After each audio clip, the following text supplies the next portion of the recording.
Cette hebdo-édition du dimanche 9 février 2025. Bien le bonjour à tous et merci d'être sur STV. Ils l'ont appelée la déclaration de Douala. Elle est signée d'Anissé Kane, Cyril Sambaka et Abel Elimbilobé.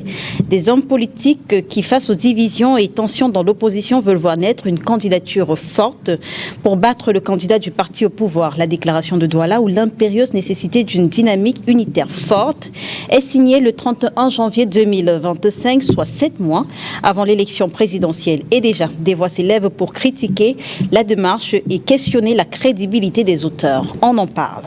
On pourrait appeler sa sortie les 10 commandements de Maurice Kamto. Dans une communication, l'homme politique présente un ensemble de valeurs et de comportements que tout soutien véritable de sa candidature devrait avoir et respecter. Un code de bonne conduite, portrait robot, ça va de l'amour pour le Cameroun à la défense des principes de justice et de paix. Le président du mouvement pour la renaissance du Cameroun exprime sa préoccupation face à l'utilisation de son nom par des individus se disant ses soutiens sur les réseaux sociaux. À quelle heure serait-on tenté de dire face à cette mise au point publiée le 5 février 2025? Les soutiens dont l'attitude est décriée écouteront-ils désormais les voix autorisées? Quel pourrait être l'impact de cette sortie sur l'assainissement de la scène politique? Et pour sortir, on parlera sport. De One à Fortine, il n'y a qu'un seul pas. One et la FECAFO de la franchie. Fortine est le nouvel équipementier des Lions indomptables. La firme suisse a été sélectionnée 6 mois après la rupture avec One All Sport, pas très connu dans le monde du football. Ce contrat, une fois encore, soulève des interrogations. On parle de tous ces sujets avec vous, Charles Dicam. Vous êtes militant du mouvement pour la renaissance du Cameroun. Bonjour et merci d'avoir accepté notre invitation. Bonjour Léla, bonjour à mes co-panélistes, bonjour à vos très nombreux téléspectateurs et un salut particulier à mes amis politiques du côté de Nkondengui et Nebel. Bon courage à vous. Alors, avec vous, on parle justement, on revient sur ce qui se passe à Cotin, où réclamant une partie de leur salaire non payé, des salariés de la SOSUCAM ont entamé une grève en janvier dernier, une grève qui a été malheureusement réprimée. Quelle grève ne l'est pas au Cameroun? Ceux qui nous gouvernent ont toujours eu la répression comme premier réflexe. Ce dont il faut s'inquiéter, c'est que certaines pratiques perdurent. Vous avez sans doute souvenance de Djombe Pedia, c'est quasiment la même chose, c'est du quasi-esclavage. J'aimerais savoir où est le ministre du Travail, où sont ceux qui sont supposés veiller sur les droits des Camerounais. Si quand on a déjà un salaire de misère comme celui-là, on peut encore se permettre en plus de le payer au petit bonheur, la chance. Non, il y a véritablement un problème. Et je ne pense pas qu'il y ait besoin d'un parti politique pour motiver ou, comment dirais-je, ou pour encourager ce type de comportement. Il y a tout simplement que quand les gens n'en peuvent plus, qu'ils ont faim, mais voilà, ça arrive à ces excès-là.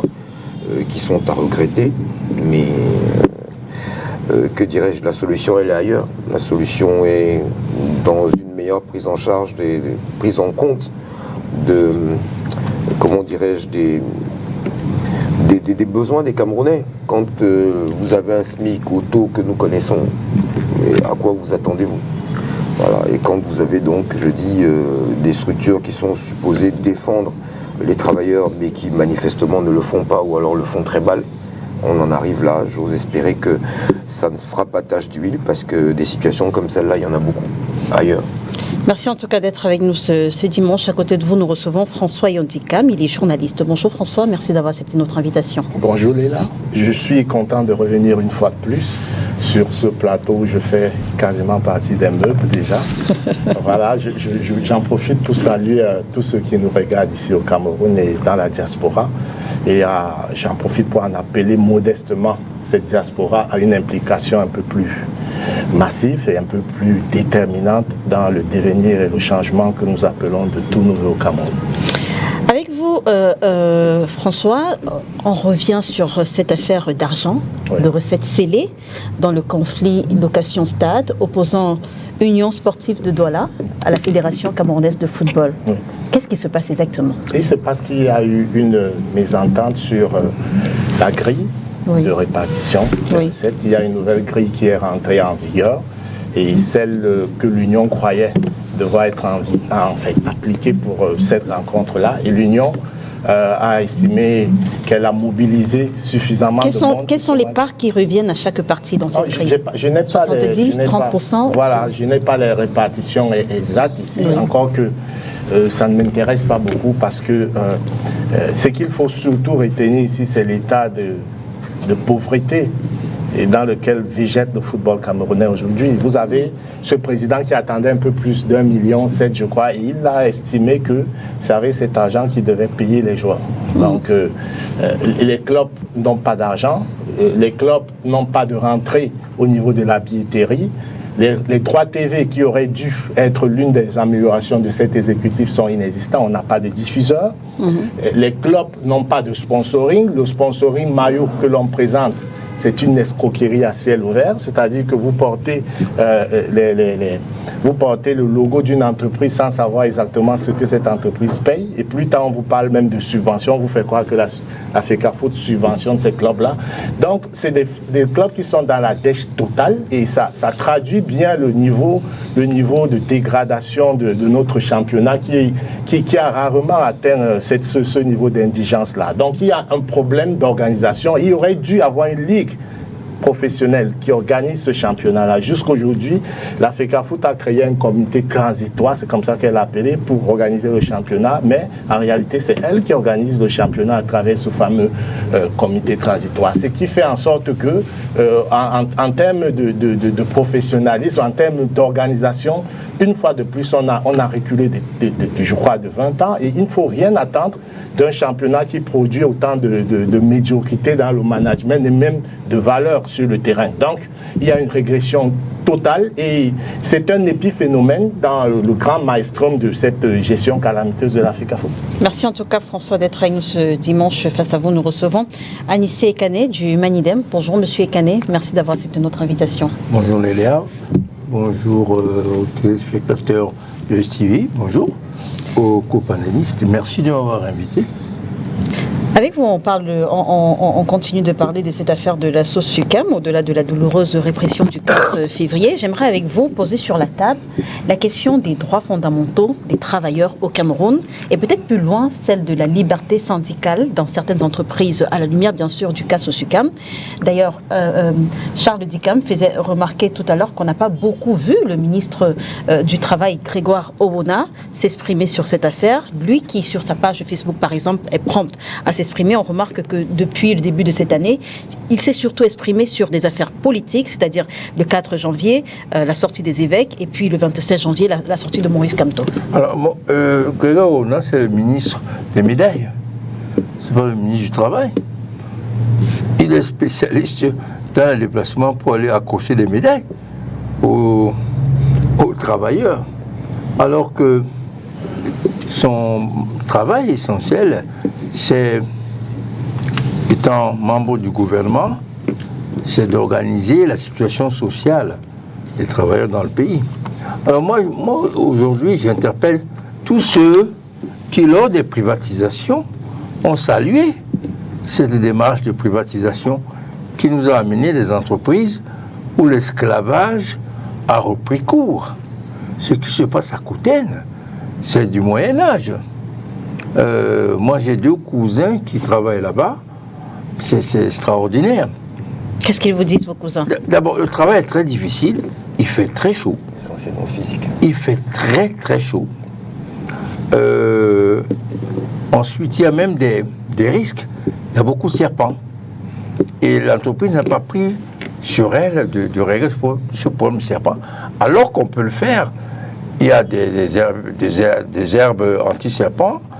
Il y a des produits qui éloignent les serpents, et il y a donc souvent des morceaux de serpent qui souvent se terminent par des décès, bien entendu. Des décès.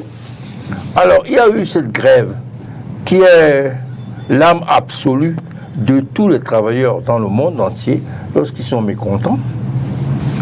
Je ne comprends pas pourquoi, lorsqu'il y a grève, l'État permet que l'armée rentre dans l'entreprise avant qu'il y ait des négociations, avant qu'on sache exactement quels sont les résultats des négociations et que ça a capoté.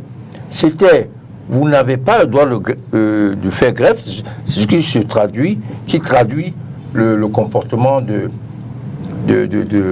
gouvernement qui envoie l'armée en tirant en balle réelle. Parce que le travailleur qui est décédé, il a reçu une balle réelle, il n'a pas reçu une balle de caoutchouc ou bien un coup de matraque. Donc en fait, avec l'option de tuer, parce que le garde demande 25 francs supplémentaires. Vous imaginez, 25 francs. Alors que l'entreprise, essentiellement capitaux français, fait des dizaines de milliards de bénéfices et des centaines de milliards de chiffre d'affaires. C'est extraordinaire. On est revenu au Moyen-Âge. Bon, comme le ministre des médailles, tout ce qui l'intéresse, c'est défendre le chef de l'État, n'est pas sur le terrain, que les syndicats sont des syndicats jaunes qui travaillent très bien avec le ministre du Travail, très peu pour défendre les intérêts des travailleurs. On est dans une situation où, tôt ou tard, ça va reprendre. Et les conséquences seront certainement plus graves que celles qu'on a eues cette fois-ci. Merci en tout cas, Anissé Kane, d'être avec nous ce dimanche. Tout à l'heure, nous allons recevoir l'honorable Marlise Doualabel, qui est un tout petit peu en retard. Donc, Marlise Doualabel, Marlise Tango Doualabel. Donc, ils l'ont appelée la déclaration de Douala. Je le disais, elle est signée d'Anissé Kane, Cyril Sambaka et Abel Elimbi Lobem. Chers compatriotes, dans quelques mois, en octobre 2025, aura lieu l'élection présidentielle au Cameroun. Comme il fallait s'y attendre, une multitude de candidats s'est déjà déclarée. Manifestement, la poursuite d'une telle démarche nous conduirait sans aucun doute, à cause de la dispersion de nos énergies et de nos voix, à un énième échec retentissant. Chers compatriotes, pour éviter cet échec, un certain nombre d'hommes politiques de la société civile, patriotes, héritiers de la dynamique de l'Union pour le changement en 1992, ont entrepris un certain nombre de démarches pour casser cette spirale de la défaite. Chers compatriotes, nous avons décidé de réunir un certain nombre de ces candidats de l'opposition dans un cadre de concertation. Nous allons les convaincre, nous allons tout faire pour créer une dynamique d'une candidature forte de l'opposition. Nous le ferons sur les bases autant objectives que politiques. Chers compatriotes, cette initiative n'a de chance de réussite que si le peuple de l'opposition lui apporte un soutien militant fort. Nous comptons sur vous patriotiquement. Fait à Douala le 31 janvier 2025. C'est signé Anissé Kane, Cyril Sambaka et Elimbi Lobem. Anissé et Kane, nous vous avons sur le plateau. Donc, les autres panélistes vont nous permettre d'avoir un tout petit peu d'échanger, vous et moi, peut-être pendant 7 minutes. Alors, Anissé et Kane, ma première question, qui porte principalement l'initiative de cette démarche, de ce travail, de cette déclaration? Votre nom apparaît en premier. Est-ce qu'on doit dire que c'est vous? La signature, c'est le groupe de Douala. Je vous dis d'emblée qu'on ne s'attendait pas à ce que ça se passe comme une lettre à la poste. C'est évident. Parce que ce n'est pas une nouvelle plateforme ou bien une nouvelle coalition. Cette déclaration est le résultat de l'échec des différentes plateformes qui, voulant trouver une solution à la dispersion de nos forces et de nos énergies de l'opposition, ont plutôt accentué le problème. Parce qu'aujourd'hui, ce qui est, c'est que ces différentes plateformes se rejettent la responsabilité de la division. Qui vous appelle Anissé Kane pour rejoindre la plateforme? Qui m'a appelé? Oui, pour rejoindre la plateforme. Vous savez, ce genre d'initiative arrive après des discussions. Elle n'arrive pas après des convocations. Qui a initié la discussion? C'est la question que je pose. Pour tout vous dire, c'est la conséquence de plusieurs échanges pour qu'on arrive à cette initiative. Bien sûr qu'on suit l'actualité avec les différentes coalitions. J'ai rencontré Sambaka, j'ai rencontré Elimbi, j'ai rencontré d'autres gens qui n'ont pas mis leur nom sur la déclaration. Dans Henriette Koué notamment. Dans Henriette Koué, oui, mais d'autres personnes. Vous savez, en 1992,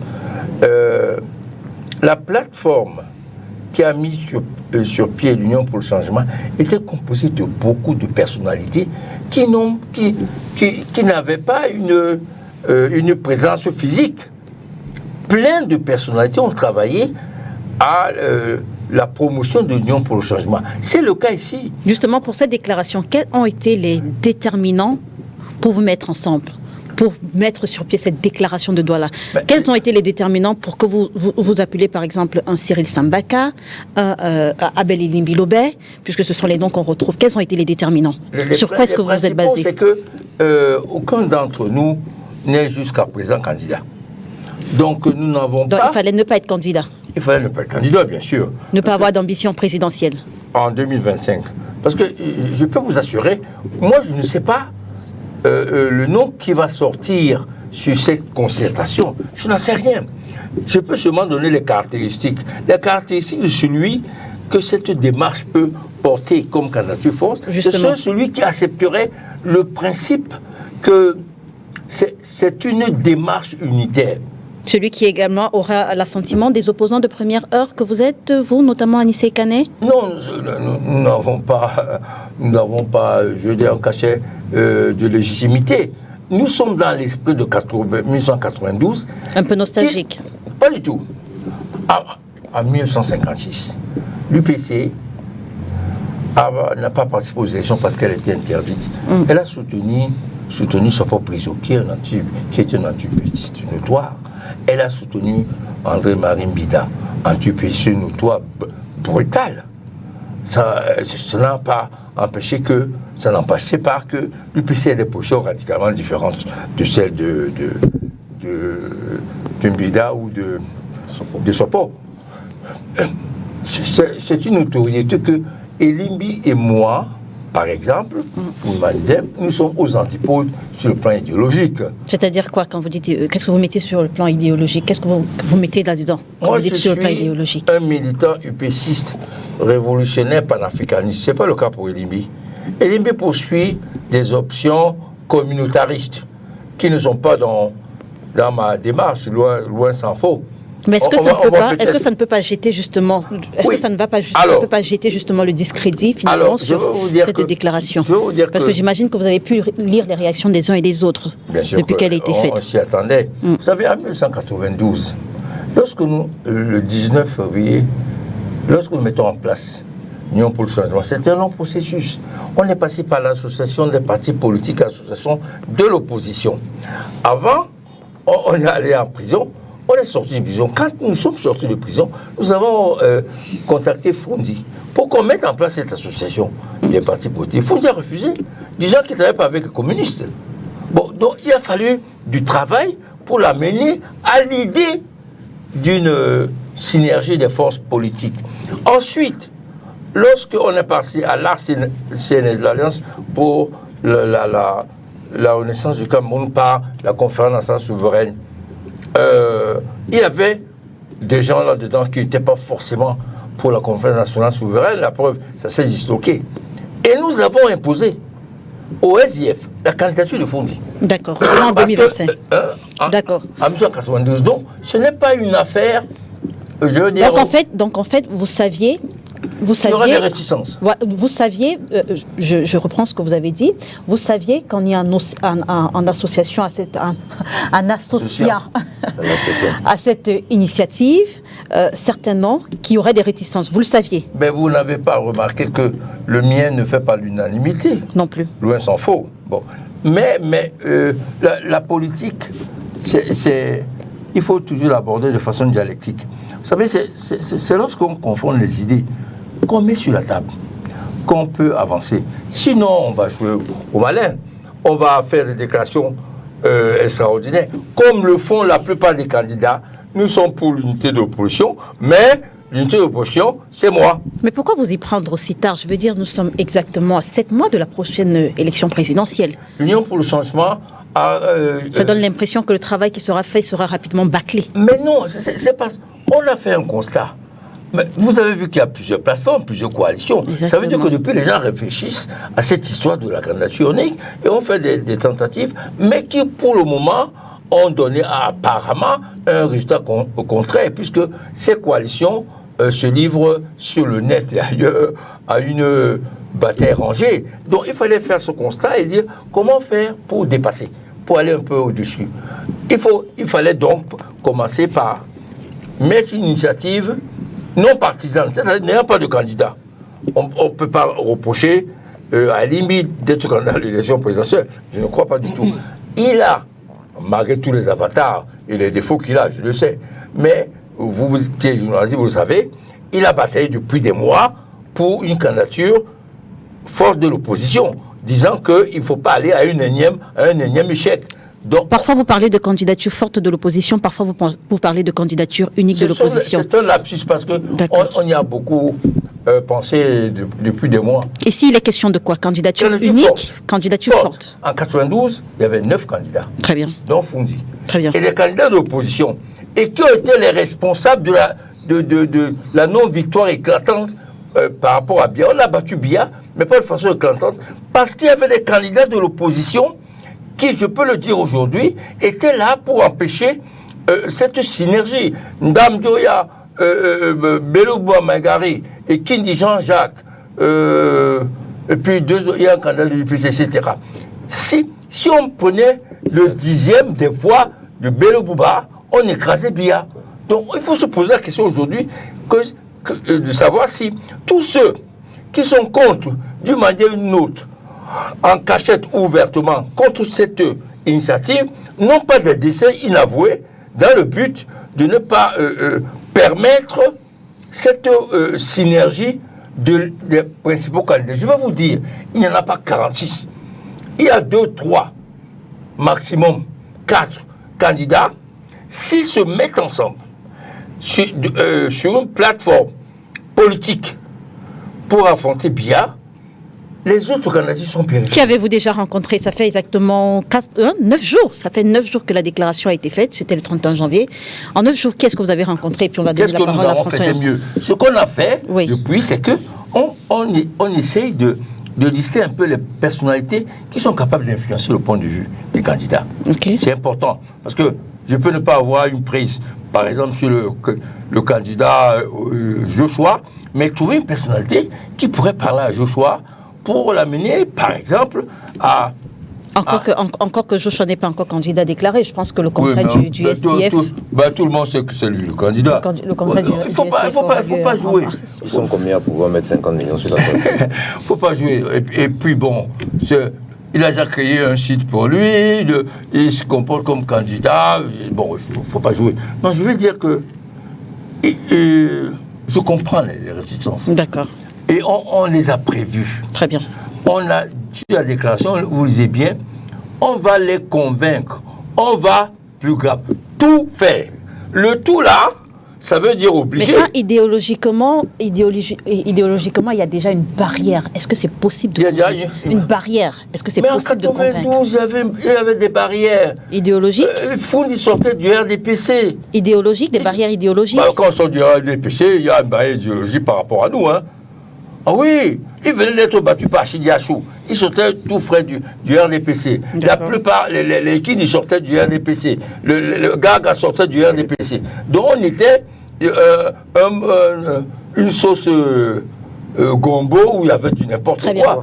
Mais donc, le seul objectif majeur, et c'est ça qui est important, c'est qu'on est différents, on a fait des parcours différents, on s'est peut-être opposé, c'est ça la politique, il y a quelques années ou même maintenant, mais l'intérêt du pays, sauf si cet intérêt n'est pas la boussole qui nous guide, l'intérêt du pays nous oblige à vous mettre ensemble. À nous mettre ensemble. François Yodikam, vous êtes journaliste, vous discutez avec les Camerounais, vous les lisez. Pourquoi est-ce que la crédibilité des acteurs, de ces acteurs, pourtant pétris d'expérience, on a entendu Anissé Kané, est aujourd'hui attaquée et même remise en question? Pour plusieurs raisons, ça m'envoie songeur. Moi, je suis particulièrement mal à l'aise de parler de cette question, mais je vais y aller. Avec mes mots, avec mon tempérament. Allez-y François. Si je n'avais pas du respect pour M. Ekane qui est là et pour les autres, pour le combat qu'ils ont mené, j'utiliserais un mot très fort, c'est de la fumisterie politique. Okay? Il n'y a pas là-dedans une démarche sincère et honnête d'arriver à quoi que ce soit. Sur quoi est-ce que vous vous basez pour dire que la démarche n'est pas sincère et honnête? Plusieurs éléments. Dites-nous. Le premier élément, découle de ses propres propos. Il a une longue expérience, il connaît la scène politique camerounaise, il connaît le syndrome du providentialisme, du messianisme, où chacun veut être candidat de son parti. Il connaît tout ça. Mais regardez à quel moment ils viennent mettre sur pied une initiative de rassemblement. C'est se moquer lamentablement des Camerounais. Ils savent pertinemment que ça n'aboutira à rien. Ils savent pertinemment que c'est de la diversion, mais ils le font quand même. Ils le font pourquoi? Seuls eux peuvent nous dire. Maintenant, la deuxième chose. Vous affirmez une chose et vous dites la deuxième chose. Il y a le profil de ceux qui viennent. J'ai beau chercher là-dedans, je ne vois pas un profil de rassembleur. Quelqu'un qui est capable de ramener des gens autour d'une table. La déclaration dit que pour convaincre, on pourra s'appuyer sur d'autres personnes. Voilà. Il faut déjà que ceux qui ont initié ça aient le profil pour le faire. Et là-dedans, vous avez des gens qui sont extrêmement clivants, un particulièrement. Comment on veut aller dans une dynamique unitaire et y mettre quelqu'un d'extrêmement clivant, reconnu comme tel? Ça, c'est deux. De trois, la représentativité. Vous avez des gens qui font de la politique à la télé. Ils font de la politique à la télé. Je suis désolé de le dire comme ça. Si vous allez sur le terrain, qu'est-ce qu'il pèse en termes de suffrage, en termes de représentativité au Sénat, au Parlement? Non, je rappelle que le Manidem a un élu. Non, un élu, c'est quoi? C'est presque la moquerie. Moi, je veux dire, quel est leur ancrage sur le terrain de manière effective? On voit bien qu'ils sont réduits à la portion congrue. En termes de rapport de force, ils ne sont pas légitimes pour parler à ceux qui ont un meilleur ancrage. Ça, c'est deux. De trois, il ne faut pas... J'ai rapidement évoqué tout à l'heure le problème de représentativité en lien à... J'ai l'impression que la récurrence médiatique donne à certains l'illusion d'une certaine représentativité. Ce n'est pas parce que vous passez à la télé tous les jours que vous êtes une vedette médiatique, que vous valez quelque chose sur le terrain. Il faut faire très attention. Il faut faire très attention. Une dynamique comme celle-là doit d'abord inclure les partis ou bien ceux qui sont capables de mobiliser sur le terrain. Sinon, c'est de la diversion pure. L'autre chose, quand je regarde aussi l'âge des gens qui font ça, il y a là de bons vieux et des petits vieux. Comment est-ce que dans un pays comme le Sénégal qui nous parle, on a vu que la dynamique de changement était portée par qui? Par des jeunes. Vous mettez en touche l'expérience. L'expérience, c'est bien, mais on n'est pas ces gens ne sont pas en phase avec le Cameroun d'aujourd'hui qui est en majorité jeune. Ils ne sont pas en phase. C'est des has-been. Pourquoi est-ce que, pour moi, ils devraient se mettre en retrait et puis pousser en avant ou bien encadrer ceux qui sont plus en phase avec avec les préoccupations d'une population qui veut tourner la page. Quand on dit tourner la page, c'est tourner la page, y compris des opposants complètement lessivés, qui n'ont plus rien à proposer en réalité, qui ronronnent tous les dimanches sur les plateaux, sans que les Camerounais, eux aussi, dont l'échec dont on parle, ce n'est pas que l'échec du régime mortifère de Paul Biya, c'est aussi l'échec de ses opposants. Et c'est tout ce monde qui doit passer la main, qui doit dégager. Et s'ils ne veulent pas, on trouvera un moyen pour le faire. Et ici, moi, je serais plus sensible à une dynamique citoyenne, pas une dynamique partisane, parce que ça, c'est des partis politiques dont j'ai questionné tout à l'heure la légitimité. Moi, j'en appelle à un mouvement citoyen plus grave, plus grand, à une prise de conscience, surtout au niveau de la jeunesse, plus grande, pour que les choses changent enfin au Cameroun. Je n'attends rien d'une coalition comme celle-là, qui du reste sera très vite bottée en touche par les hommes providentiels qui ont déjà installé leur couloir. Charles Dicam, avec vous, d'abord dire bonjour à Marlise Tongo-Doualabel qui a pu nous rejoindre enfant. Bonjour honorable, merci d'être avec nous ce dimanche. Merci de m'avoir convié et toutes mes excuses pour ce retard involontaire. Très bien. Donc, on reviendra à vous tout à l'heure, mais d'abord avec Charles Dicam. Vous avez certainement compris, honorable, qu'on parle de la déclaration de Douala. Avec vous, Charles Dicam, j'aimerais, à la suite de François Yodicam, interroger la crédibilité, la représentativité de ceux qui portent cette dynamique. On a Abel Elimbilobé, on a Cyril Sambaka, et on a Anissé Ekane sur le plateau. Je vais dire, aujourd'hui, est-ce qu'ils sont crédibles pour parler de l'unité de l'opposition ? réponse va être courte, succincte. Je suis militant du mouvement pour la renaissance du Cameroun. Nous avons un candidat. Tout ce qui participera à ce que le changement s'opère sera le bienvenu.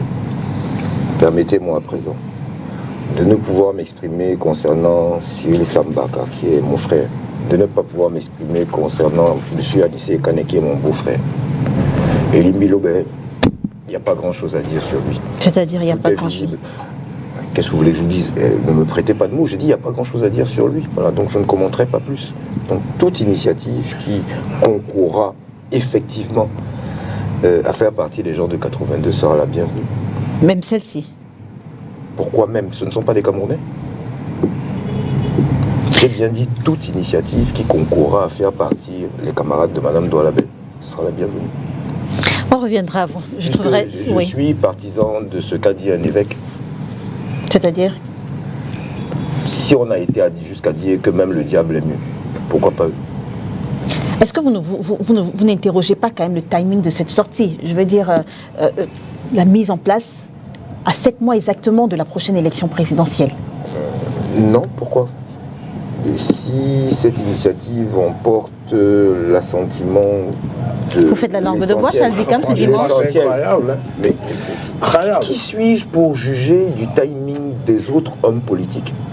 Qui suis-je? Vous avez Qui quelle suis-je? expérience vous? Non, Qui je suis-je? n'ai pas à avoir d'expérience. Ah bon, ben- Oui, je suis un Camerounais. Ouais, mais- J'ai droit à la parole. Alors, et pour- je dois alors, me pourquoi est-ce prononcer que- sur des gens qui échouent lamentablement depuis de nombreuses années. François, Oui, François, bien sûr. François, Et puis continuer à occuper la scène. Charles avec la parole. Charles avec la parole. J'ai le droit, j'ai ce Je droit-là. pense que j'ai commencé en Je suis disant Camerounais. que j'étais militant du mouvement pour la renaissance du Cameroun. Qu'à date, nous avons un candidat. N'est-ce pas? Le MRC a un candidat. Bien sûr. Vous ne le saviez pas. Ne me faites pas l'insulte de dire que vous ne le saviez pas. Puisque c'est de cela qu'il est question sur quasiment tous les plateaux. Qu'on en oublie il faudrait peut-être questionner M. Bia sur son bilan. Le problème, c'est le sexe des anges. On a un candidat, il l'a dit, il y a un moment déjà, il l'a réaffirmé, et je ne reviendrai pas dessus. Très bien.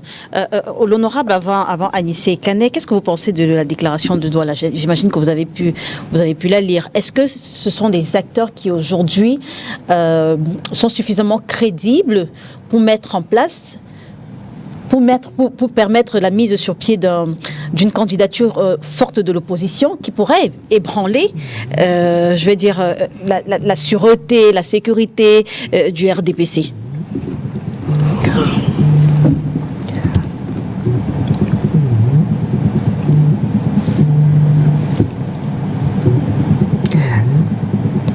C'était une minute de prière. Le diable ne gouvernera pas au Cameroun.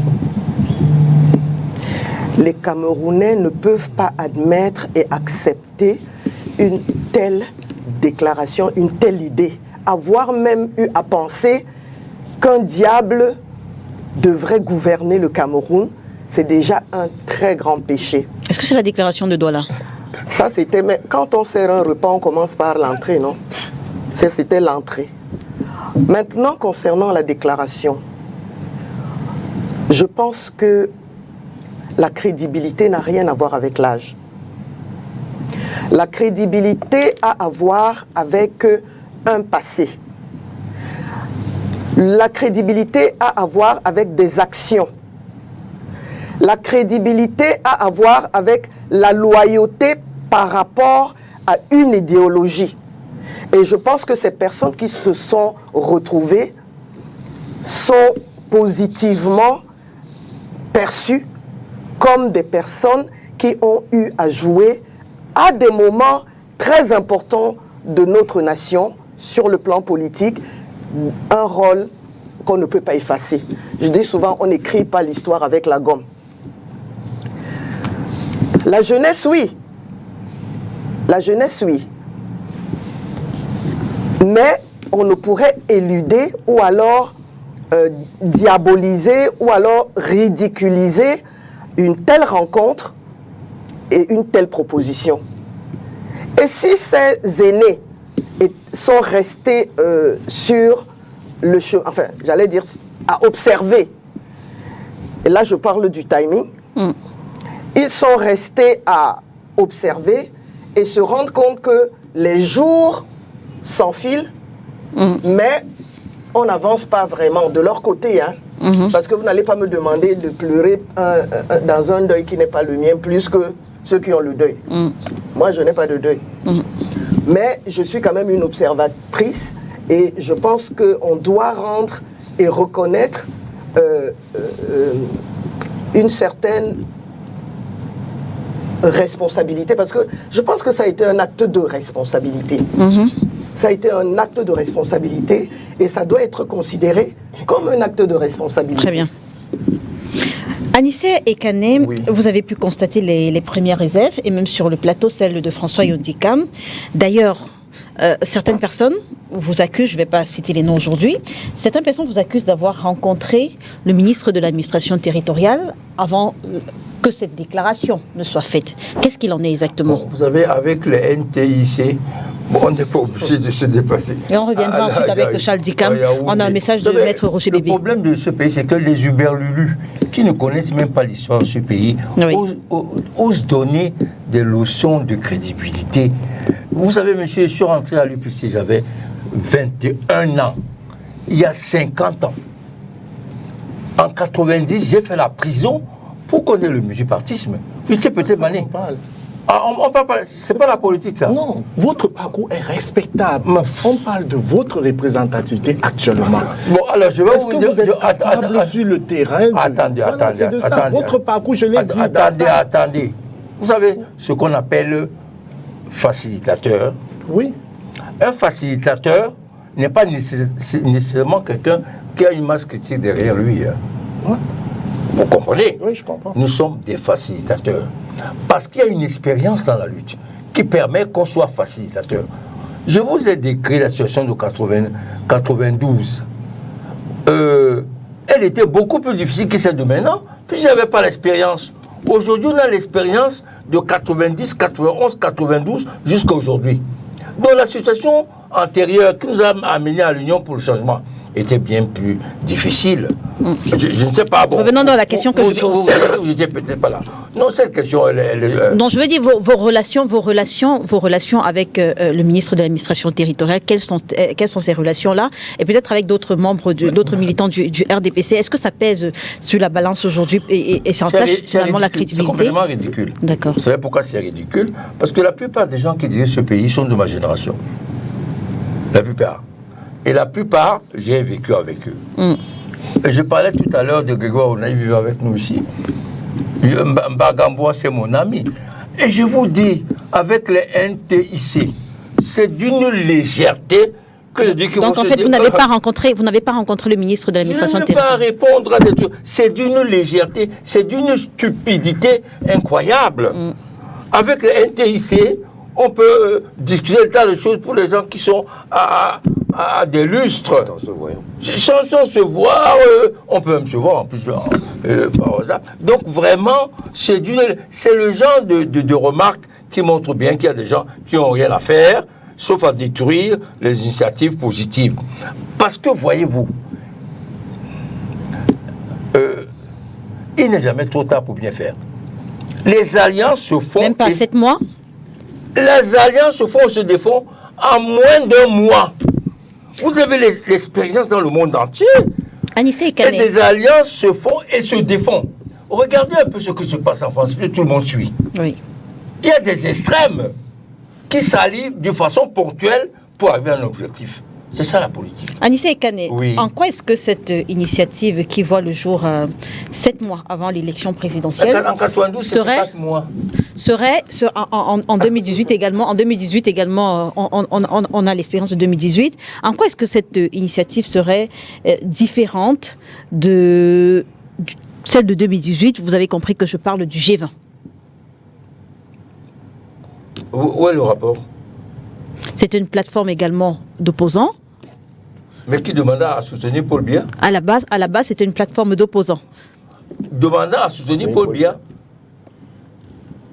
Donc on ne doit pas s'attendre à ce que à quelques semaines avant. Que vous n'avez pas compris ce qui se passe. Hein. Oui. Cette initiative tend à rassembler l'opposition pour battre Paul Biya. Très bien. je ne sais pas pourquoi une question pareille, je ne sais pas, elle est Malvenue. Très bien. complètement malvenue. Alors, Charles Dicam, on a Maître René Roger Bébé, qui n'est pas avec nous sur le plateau, mais qui tient également à participer. D'ailleurs, il nous a envoyé un message que je vais lire. Bonjour Léla.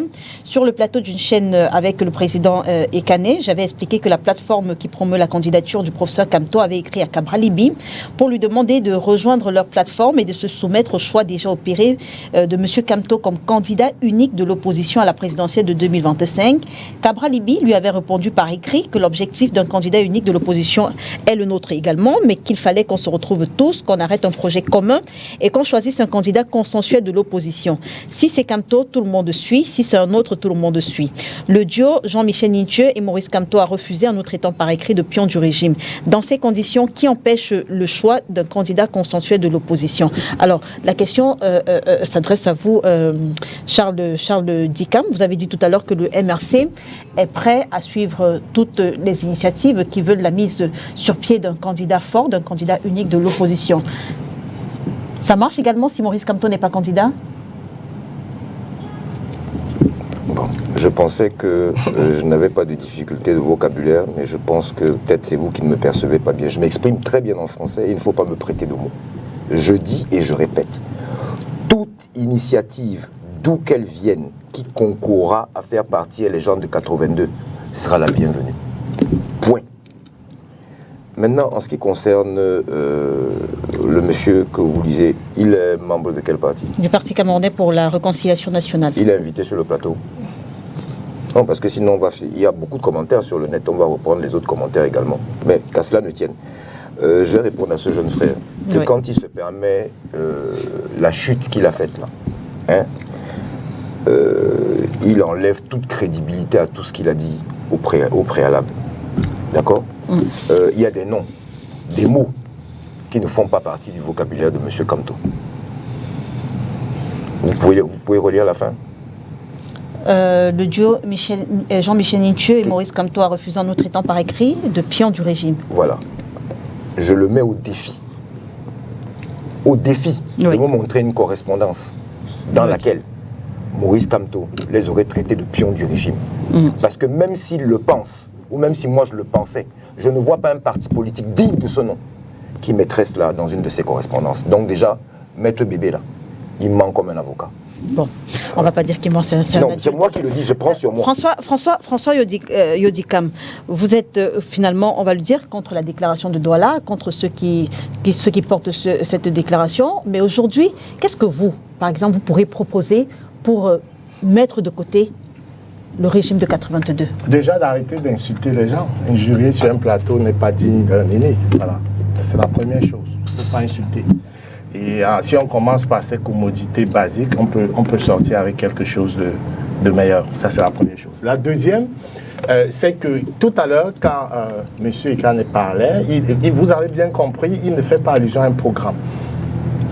Il ne fait pas vraiment allusion à un programme. Ce qui les intéresse, c'est des personnes, des candidats. Voilà, vous parlez à un UPCiste? Oui, on ne voit pas. S'il y avait un souci programmatique, ce souci aurait précédé, aurait été une priorité, une exigence avant même on se réunit autour d'un programme. Ça, c'est d'un. De deux, il parle du contexte de 92, que j'ai connu malheureusement pour lui. Le contexte de 92 était différent. Le corps social camerounais était travaillé différemment. Il y avait une densité critique due au fait, entre autres, des médias que nous sommes. Il y avait une mobilisation, il y avait un besoin de changement qui était successif à beaucoup d'actions, dont celles portées par M. Ekane, que tout le monde sait. Ce n'est pas ce qui est en question aujourd'hui. Aujourd'hui, on est dans un contexte quasiment léthargique où vous voyez bien que l'honorable déroule le tapis vert à ce genre d'initiatives parce qu'elle sait qu'ils sont complètement inoffensifs. En fait, c'est un conservatisme sans l'autre pareil. Ils savent qu'avec ce genre d'initiatives, ils pourraient aisément gagner encore 2 ou 3 élections au Cameroun. Non, ce qu'il faut, ce que je propose, et moi je ne suis pas un acteur politique, je suis journaliste, et je vous ai dit que je comptais beaucoup plus sur un mouvement citoyen comme ce qui s'est produit au Sénégal, comme ce qui s'est produit au Mali ou bien dans d'autres pays. Il y a d'abord un engagement citoyen. pour la politique. Ici, chez nous, les masses ne sont même pas assez politisées et elles sont prises en otage par des appareils, des pseudo-appareils politiques. Très bien. Alors oui, Anissé Kane, on va sortir de ce sujet avec vous. Je veux dire, on peut parler du mouvement citoyen et parler en même temps de programme politique. C'est contradictoire. Le programme est politique, la démarche est citoyenne, c'est contradictoire. Non, la démarche citoyenne, c'est pour exiger des politiques une certaine façon de faire. Vous savez, ce qui s'est passé au Sénégal, c'est un mouvement anti-impérialiste. Et c'est un programme politique, c'est pas citoyen. C'est un mouvement anti-impérialiste. Non, mais... au Sénégal, c'est le mouvement anti-impérialiste, anti-néocolonial. Je comprends la citoyenneté ici comme la politisation des masses. Capable de prendre en la différence entre le citoyen, la démarche citoyenne et la démarche politique, c'est le problème de l'idéologie. Quand on est citoyen, on n'est pas idéologique. Oui. Au Sénégal, c'était une initiative, une dynamique idéologique. Avec tout le respect. Anti-impérialiste. Avec tout le respect. Je parle de politisation comme la conscientisation, l'intérêt pour la politique et pour le changement. Je ne parle pas de prendre forcément de l'intérêt pour les choses politiques.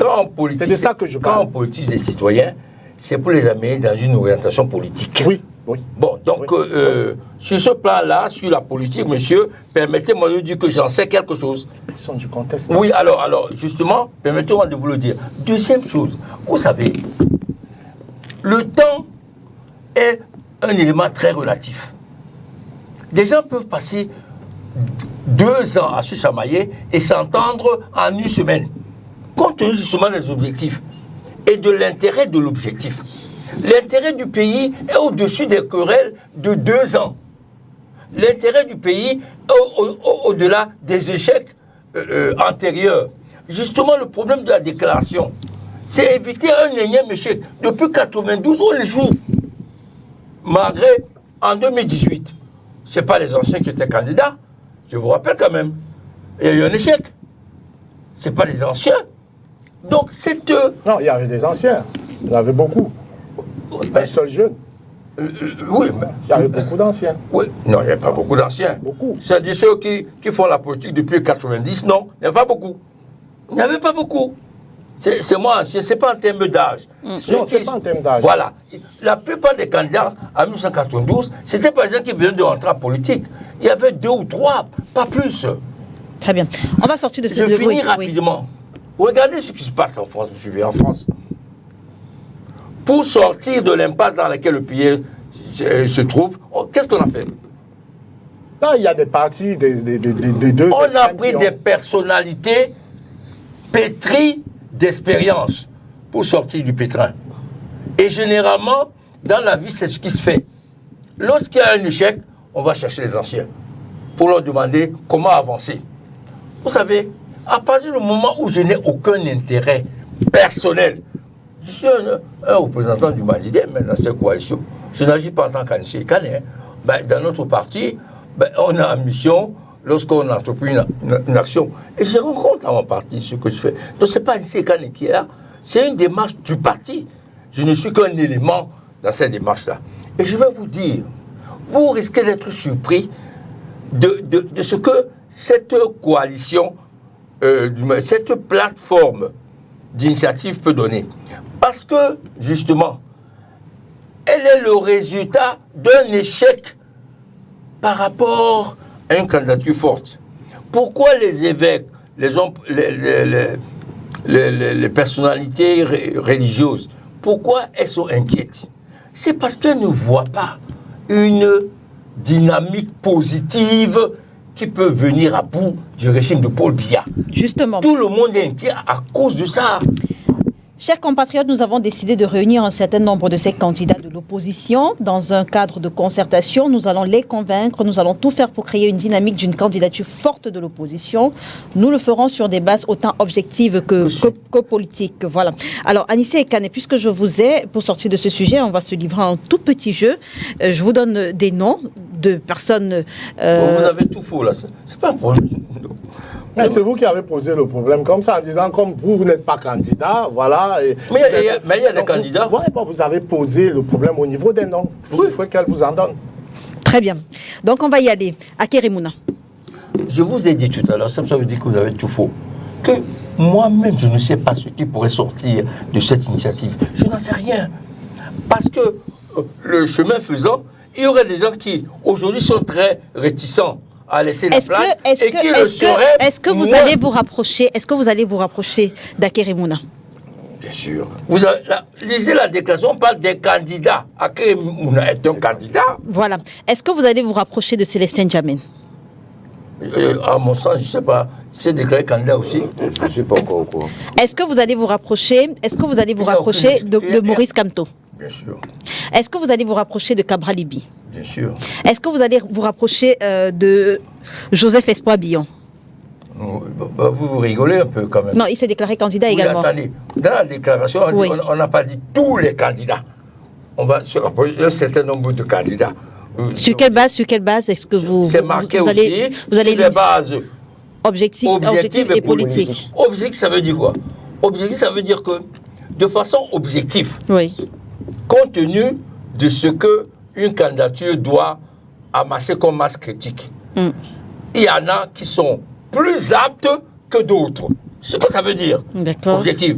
Politique, ça veut dire que, malgré cet élément, il peut y avoir des éléments qui concourent à ce qu'on choisisse un tel plutôt qu'un autre. Très bien. C'est une... Donc jusqu'ici, vous avez dit que vous allez vous rapprocher de Cabral Libi, de Maurice Kamto, oui. Akeremouna. En 2018, oui. On est le seul parti qui avait écrit à tous les candidats. Et Maurice Kamto est venu, je ne sais pas si, est venu à la permanence du parti nous rencontrer. Et on a passé 2 heures à discuter en 2018. Donc ce n'est pas nouveau. On avait passé le cap Maurice Kamto. Akeremouna également. Les candidats déclarés. Très bien. Donc moi, je veux qu'on voit bien, les Camerounais voient bien le biais intellectuel qu'ils ont introduit dans leur démarche là. C'est des gens qui ont des partis qui ne représentent pas grand-chose sur la scène politique, mais qui ont un vécu que tout le monde connaît, qui en dehors peut-être d'un dont les extrêmes ils aspergent tout le monde. Voilà, c'est des gens qui ont un vécu. Mais vous suivez bien le président Ekane, un moment il vous parle du Malidem, un moment il vous parle de lui. Exactement. Si vous voulez créer un groupe de facilitateurs pour la présidence, pour la candidature... En fait, ce qu'il dit, c'est qu'à un moment vous parlez du Malidem, à un moment vous parlez de la déclaration, de la plateforme. Qui s'assoit sur votre réputation, ça, je peux... Maintenant, vous imaginez le président d'un parti rentrer dans une dynamique sans en informer son parti. Non, c'est pas une question d'informer, mais là on voit des partis qui sont là. C'est pas vous, c'est pas intuité personne, c'est pas le parti. Je ne peux jamais être intuité personne, mais ce n'est pas un regroupement de partis, puisque vous-même vous avez dit, si c'est un regroupement de partis, ça peut apparaître comme quelque chose de pas crédible. C'est des personnalités politiques du pays. Je finis en disant, vous savez, c'est quand même extraordinaire. Vous terminez et on sort de ce sujet. Qu'est-ce qui est important aujourd'hui? C'est l'intérêt du pays. Au-delà de tout. Au-delà de nos divergences, de nos antagonismes. Ce qui est important, c'est l'intérêt du pays. Est-ce qu'il est possible de battre Paul Biya? Oui. Comment le battre? En refusant de disperser nos forces et nos énergies. Il n'y a pas une autre solution. Très bien. On pourrait appeler sa sortie les 10 commandements de Maurice Kamto. Dans une communication, l'homme politique présente un ensemble de valeurs et de comportements que tout soutien véritable de sa candidature devrait avoir et respecter. Un code de bonne conduite, portrait robot, ça va de l'amour du Cameroun, l'amour pour le Cameroun à la défense des principes de justice et de paix. Le président du mouvement pour la renaissance du Cameroun exprime sa préoccupation face à l'utilisation de son nom par des individus se disant ses soutiens sur les réseaux sociaux. Honorable Bell, que pensez-vous des 10 commandements de Maurice Kamto, de cette mise au point? J'ai aimé que Maurice Kamto ait compris qu'il était temps qu'il se démarque d'un certain nombre d'acteurs, de programmes et d'agissements. J'ai presque envie de dire qu'il il aura fallu du temps. Et ce temps, C'est la bière, ça. malheureusement, j'en bois de temps en temps. Oui. Ce temps, malheureusement, a aussi marqué les Camerounais. Et les Camerounais l'ont perçu comme quelqu'un qui, même s'il n'était pas, j'allais dire, l'organisateur de tout cela, en tirait profit. Il en tirait profit. C'est Comment? comme ça que les gens ont compris son silence, par rapport à son silence. Donc maintenant qu'il s'exprime, c'est très bien. Parce que notre pays a besoin de paix. Nous allons cheminer ensemble pendant 7-8 mois dans un processus qui va être rude. Le processus lui-même est compliqué. Vous voyez comment les acteurs politiques essayent de trouver la réponse à est-ce qu'on peut battre Paul Biya? Anissé a répondu oui. Et moi je réponds non. Et c'est parce qu'on ne peut pas battre Paul Biya qu'il y a tous ces agissements. Alors. Attends. C'est un homme, c'est un dieu. C'est ça le providentialisme. Et c'est ça que vous répliquez dans tout le corps social camerounais. Allez-y, honorable. C'est contre ça que je me lève. Je peux continuer. Il faut arrêter. Oui, vous pouvez. Allez-y, honorable. honorable. Dire qu'un candidat n'est pas, on ne peut pas le battre. Allez-y, honorable. Mais ça, c'est quoi ça?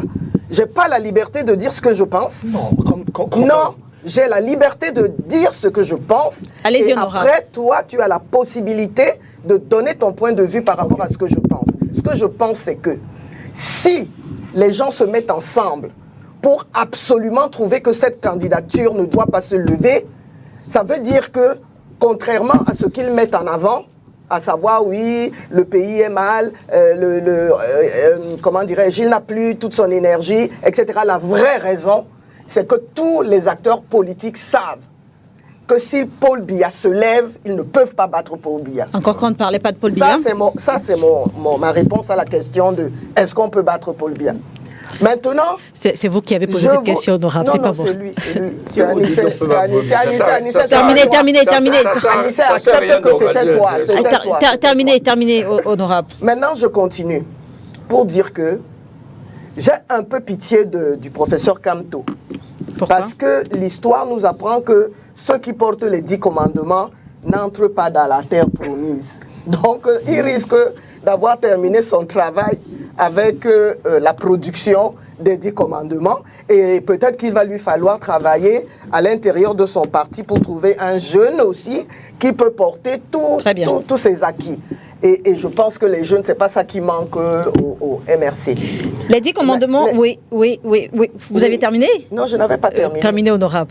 Maintenant, ces 10 commandements, quand on les regarde, les 10 commandements de Moïse venaient rappeler aux hommes comment dirais-je, le lien et la soumission qu'ils doivent avoir vis-à-vis de Dieu. Les 10 commandements de Kamto ont été élaborés pour quoi faire? Pour être considéré comme soutien, il faut respecter ses valeurs. Ok, on en reparle après. Donc, les 10 commandements pour être considérés comme soutien de Maurice Kamto: aimer profondément le Cameroun, aimer passionnément les Camerounais, combattre avec la dernière énergie tout discours de division et de haine tribale, respecter les opinions et les choix des autres Camerounais, défendre les valeurs de justice et de paix, revendiquer l'application de la loi en tout temps et en toutes circonstances, avoir sa carte d'électeur, mobiliser pour les inscriptions sur les listes électorales, aller massivement voter, défendre son vote au moment venu. Alors, Anissé Ekane, avant Charles Dikam, jusqu'ici, est-ce que vous direz que ces valeurs soulignées par Maurice Kamto étaient les choses les mieux partagées au MRC? Les mieux partagés par la plupart des Camerounais, y compris la plupart des partis politiques, sauf le RDPC. Je veux dire que je ne vois pas un parti politique qui sortirait de ces commandements-là. Je n'en vois pas. C'est d'une évidence terrible, tout ce qu'il Kamto énonce là. Bon, il aurait fallu peut-être le faire un peu plus tôt, avant que ça ne dégénère sur le champ politique et sur les réseaux sociaux. Je ne vois pas un parti qui énoncerait des choses contraires à ce qu'il y a dans les 10 commandements, à part le RDPC, qui nous habitue à des choses différentes de ce qui est dit là-dedans. Comme quoi? Comme respecter la loi. Comme quoi? Comme respecter la loi. Ah bon? Oui. Et vous pensez que vous Anissé Ekane à la parole. Anissé Ekane à la parole. Vous n'avez pas toujours respecté la loi, monsieur Ekane. Anissé Ekane à la parole, honorable. Mais vous la respectez jamais. Non, tu ne peux pas dire ça. Non, Honorable, Anissé Ekane a la parole, redevenons sérieux. À partir du moment où on est dans une impasse, le peuple choisit le moyen pour sortir de l'impasse. Si la loi ne lui permet plus, le peuple choisit d'autres moyens. Sauf que vous, c'est vous qui avez énoncé ces lois, puisque de façon formelle, vous êtes majoritaire dans les assemblées du Cameroun. Donc ce sont vos lois. Et vous ne respectez même pas vos lois. C'est ça le problème. Mais à part ça, le dit commandement, je ne vois pas un certain nombre de partis qui ne le diraient pas. Ce qui me gêne, c'est que tout ça est un peu messianique. C'est tout. Allez-y, Anissé Ekane. Ça paraît comme la preuve. Marlise est rapidement rentrée dessus. Charles Dicam, on a eu l'impression par le passé que ce qui se passait sur les réseaux sociaux servait la cause de Maurice Kamto. Ça, c'est l'honorable qui le dit. Il aurait fallu le faire un peu plus tôt, avant que ça ne dégénère sur les réseaux sociaux. Ça, c'est Anissé Ekane qui le dit. Comment est-ce qu'on se retrouve dans cette situation où le MRC est accusé à travers des prises de position de certains sur les réseaux sociaux de division? Je veux dire, le parti et son leader ont-ils, par le passé, prêté le flanc? Je voudrais me poser la question de savoir si, en dehors du MRC et du RDPC, il existe d'autres partis politiques. Apparemment, non. Parce que je n'arrive pas à comprendre. Nous parlions tout à l'heure de candidats. Oui. Il y en a au moins 5 ou 6 ou 7 déclarés 8. À la date d'aujourd'hui. 8. Mais pourquoi on ne parle pas des autres? Pourquoi on ne parle pas des autres? Bon, moi j'ai ma réponse. C'est quoi votre réponse, Charles Dicam? Je la garderai pour moi. Bon. Je voudrais dire également que... Oui. En fait, la question que je pose, est-ce que le MRC a prêté le flanc? Prêter le flanc à quoi? Je suis revenu sur ce qu'a dit par exemple l'honorable. On a eu l'impression par le passé que ce qui se passait sur les réseaux sociaux servait la cause perception du peuple, c'est que tout ce qui s'est passé, qui a été vendu, on va appeler ça du terrorisme, on n'a pas vu la réaction, et pourtant à chaque fois ces gens affichaient comme mobile de leur action Maurice Kamto. Et Anissé Ekane, il aurait fallu peut-être le faire un peu plus tôt avant que ça ne dégénère sur les réseaux sociaux. La question que je pose, est-ce que Maurice Kamto et le parti, le MRC, ont prêté le flanc? À partir du moment où vous avez accepté d'être sous la lumière, il y a beaucoup de choses qui vont avec et beaucoup d'inconvénients surtout. D'accord? Je ne pense pas que dans ce pays, Cameroun, il y ait 2 personnes qui soient autant insultées que Paul Biya et Maurice Kamto. Je pense que ça, au moins, Marlise le reconnaîtra. Il n'y en a pas plus de 2. 2. Les réseaux sociaux.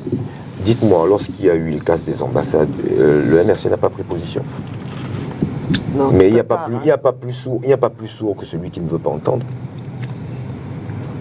Il y a beaucoup de camarades de Marlise pour lesquels nous nous sommes sentis contraints d'ester en justice. Qu'est-ce que ça devient à la date d'aujourd'hui? Mais on voit qu'une association qui probablement n'existe que dans le sac et la tête de celui qui la dirige est capable de faire citer Maître Alice comme en moins d'une semaine. Mais pourquoi tous ceux que nous avons traduits en justice, pourquoi les procès n'avancent pas? Voilà les vrais problèmes. Donc, ça n'est pas nouveau. Il a tenu à réaffirmer un certain nombre de choses qu'il a eu à dire plusieurs fois. Les déclarations sont là, elles sont connues. Il est plutôt avare en paroles, en commentaires, ne commente pas trop les commentaires le concernant. C'est l'une des rares fois où il parle de sa personne et de l'utilisation qu'on fait de son nom. Je pense que peu d'acteurs politiques peuvent l'incriminer pour ses propos. Le mouvement pour la renaissance du Cameroun a eu à s'ériger contre un certain nombre de pratiques. Il le fait parce qu'il a constaté qu'il y avait un problème avec certains de ses soutiens. Il le fait parce que, comment dirais-je, il le fait de la même manière qu'il l'a fait il y a 2 ans, il y a 3 ans, il y a 4 ans, il y a 5 ans. Chaque fois qu'à un moment donné, vous savez bien, nous sommes en train d'entrer en période électorale, il y a des gens qui sont payés pour nuire. Et nous voyons bien ce qui surgit à gauche et à droite. Il y a des gens qui sont payés pour nuire. Alors autant leur faire savoir d'entrée de jeu que nous ne sommes pas là pour ça, ni pour ce type de pratique. Quand est-ce qu'on va se mettre à parler de programme? Nous en avons un qui est disponible pour tout Camerounais de bonne volonté. Il suffit de prendre son téléphone. Moi, j'attends qu'on commence à parler de programme. J'attends qu'on arrête de disserter sur le sec des anges. Vous avez un programme pour ces élections? Bien sûr. Qui est en train d'être mis à jour. Non, vous avez un programme pour ces élections? Bien sûr, non, bien sûr. Vous avez un programme pour les élections de 2018. Vous me posez une question et en même temps vous répondez à ma place? Il est disponible, vous dites? Il va l'être. Il ne l'est pas. Attendez. Il ne l'est pas. S'il vous plaît. Je pense que je ne vous ai pas interrompu. Entre le programme de 2018, entre le programme de 2018 et le programme de 2025, seuls des chiffres peuvent être changés. Seuls des chiffres peuvent être changés. Je veux dire que sur la forme, les mots du Cameroun ne sont-ils pas les mêmes? Ils se sont même accrus. Donc, mais permettez que nous décidions de quand est-ce que cette offre va être publique. Très bien. Mais forcément que nous y avons travaillé. Nous avons travaillé à améliorer l'existant. Mais nous avons... Vous ne pouvez pas me dire que le programme de 2018 ne vous donne pas une idée de ce que le MRC veut pour le Cameroun. Très bien. Si. Bon, alors, mais si les autres pouvaient en faire autant, ce serait parfait. Il y en a qui ont encore le livre de 86 comme programme. François Yodikam, deux questions. La même d'abord que Kachal Dikam. Est-ce que le MRC et son parti et son président ont prêté le flanc pour être accusés de tous les maux dont ils sont accusés sur les réseaux sociaux? Deuxième question, quelle est l'opportunité de cette mise au point? Je vais y répondre à ma manière. Première chose, je dois dire que je suis particulièrement à l'aise dans cette posture qui est la mienne, qui est critique. Et je plains beaucoup des gens qui sont dans des cages. Vous voyez, même dans le foot, moi j'aime cette liberté parce que ça me donne l'occasion puis l'opportunité de faire ce que les autres ne peuvent pas faire. Deuxième chose, je suis très curieux de la complicité naissante et affirmée entre M. Kane et M. Chadikam. C'est bien, c'est ce que l'on veut pour le pays, pour la démocratie, pour battre le RDPC. J'attends de voir combien de temps ça va tenir. Mais vous allez crever l'abcès. Troisième chose. Alors, M. Ndikam, moi, à votre place, je me réjouirais de ce qu'on porte autant d'attention au MRC. Ce n'était pas pour rien. Pour moi, c'est le parti majeur de l'opposition au Cameroun. Pour moi, c'est le parti qui est en position de faire changer les choses au Cameroun. Ça m'amène maintenant à dire comment est-ce qu'il s'y prend et à parler de cette sortie du professeur Maurice Kamto. Too little, too late. Comme avec leur fameuse coalition, groupe de facilitateurs, je ne sais pas trop ce que c'est. Too little, too late. C'est comme ça que trop peu, trop tard. Pourquoi? Ce qui m'a beaucoup gêné, sur le plan idéologique, sur le plan de son déploiement et de ses cadres, vous n'avez jamais entendu M. Ndikam, par exemple, tenir un propos déplacé, ou bien M. Kamto lui-même, tous les cadres que vous recevez ici. Mais il y a, dans le parti, dans le MRC, il y avait des gens qui se positionnaient de manière très véhémente, surtout qui avaient des postures tribales. Et moi, ça m'a beaucoup gêné de la part d'un parti qui veut faire les choses autrement. On a vécu beaucoup d'années d'instrumentalisation tribale générée par le parti de l'honorable. Et voir que le MRC n'arrivait pas, malgré, parce que c'est un piège tendu. Vous savez, le RDPC le fait toujours. Quand il y a un leader qui crée un parti, on dit non, c'est un parti. Ils avaient dit Anglo-Bami pour le SDF et pour le MRC, en dépit de tous les efforts que ce parti a fait pour s'implanter sur l'ensemble du territoire, on le renvoyait toujours je vais dire, à la région de son créateur, ou bien de ses créateurs. Ce qu'il aurait fallu faire, c'est un travail de veille pédagogique, beaucoup plus accentué. Et c'est là où je ne suis pas en phase avec le professeur quand il dit il n'est pas obligé de sortir tout le temps quand il y a des gens qui dérapent. Non, il y a eu trop de dérapages et il aurait fallu, comme il le fait pour d'autres sujets, il aurait fallu exercer une veille régulière pour ramener. Et puis il y a autre chose. Moi, je n'ai pas aimé la façon dont on a traité certains cadres qui sont partis du MRC. Et à chaque fois, je n'ai pas vu... sur les réseaux sociaux également. Sur les réseaux sociaux, non, jamais le parti en tant qu'institution. Moi, j'ai été clair là-dessus. Jamais le parti. Mais je dis, il y a eu beaucoup de dérapages, des gens qui se réclamaient du MRC. Et quand Quand ça arrive, c'est un travail de veille. La veille est quotidienne. C'est-à-dire, si vous martelez, si vous rappelez à chaque fois, les gens vont finir par comprendre que ça ne sert à rien de faire ce genre de choses en leur nom. Et maintenant, si vous laissez prospérer une ou deux fois, moi, je vais vous prendre un exemple très concret qui, moi, m'a vraiment choqué. Moi, je suis issu de la mixité camerounaise. J'aime à le dire quand je viens sur ce plateau, papa Banen de Yingui, maman de l'Ouest de Bagam. Donc, et mes enfants sont aussi issus de cette mixité. Donc, moi, chaque fois qu'il y a des écarts par rapport à la tribu, je suis très allergique. Il y avait un éminent écrivain que tout le monde connaît, parce que c'est un éminent écrivain, il faut commencer par là, Patrice Nganang, et c'était quelqu'un qui s'est engagé en politique aussi, de manière forte, qui a fait beaucoup de sacrifices. Moi, j'admire ce parcours, mais qui a fait des dérives tribales inacceptables, et qui se réclamait d'une proximité avec le MRC, qui a même organisé des collectes pour le MRC. C'est à ce moment précis qu'il aurait fallu, à mon sens, c'est se désolidariser de ce monsieur qui, pour moi, représente tout ce qu'on ne doit pas faire au Cameroun en termes de politique. Le MRC a attendu, ils ont laissé courir, et c'est quand ce même Patrice Nganang a commencé à s'attaquer pour leurs raisons, moi je ne sais pas trop, à insulter carrément, parce qu'avec lui l'injure n'est jamais loin, à insulter ce même professeur Maurice Kamto, que les gens diraient, mais c'est enfin découvert qu'il était un personnage infréquentable. Non, il y a un travail d'anticipation, de veille, il y a un travail pédagogique qui est aussi du ressort des partis politiques, surtout un grand parti comme le MRC. Je reviens avec vous, Charles Dicam. François Yondicam pose justement le problème de la force, la puissance de Maurice Kamto sur les militants du MRC. Est-il écouté par ceux qui le suivent, sans pour autant être les cadres, parce qu'il a bien précisé que ces discours, on ne les retrouve pas chez les cadres. Est-ce qu'il est écouté par ceux qui le suivent? Vous avez vous-même dit que ce rappel à l'ordre, ce n'est pas la première fois que Maurice Kamto le fait. Pourtant, sur les réseaux sociaux, ça continue parfois. Mais ça va probablement continuer. Il y a des gens qui sont fabriqués. Donc en fait, il n'est pas écouté par ceux par ses soutiens, par certains de ses soutiens. Par certains, il est écouté par ses soutiens. Les vrais soutiens l'écoutent. Les vrais soutiens l'écoutent. Les vrais soutiens l'écoutent. Et je voudrais vous rappeler aux uns et aux autres que le parti dont vous êtes en train de parler là,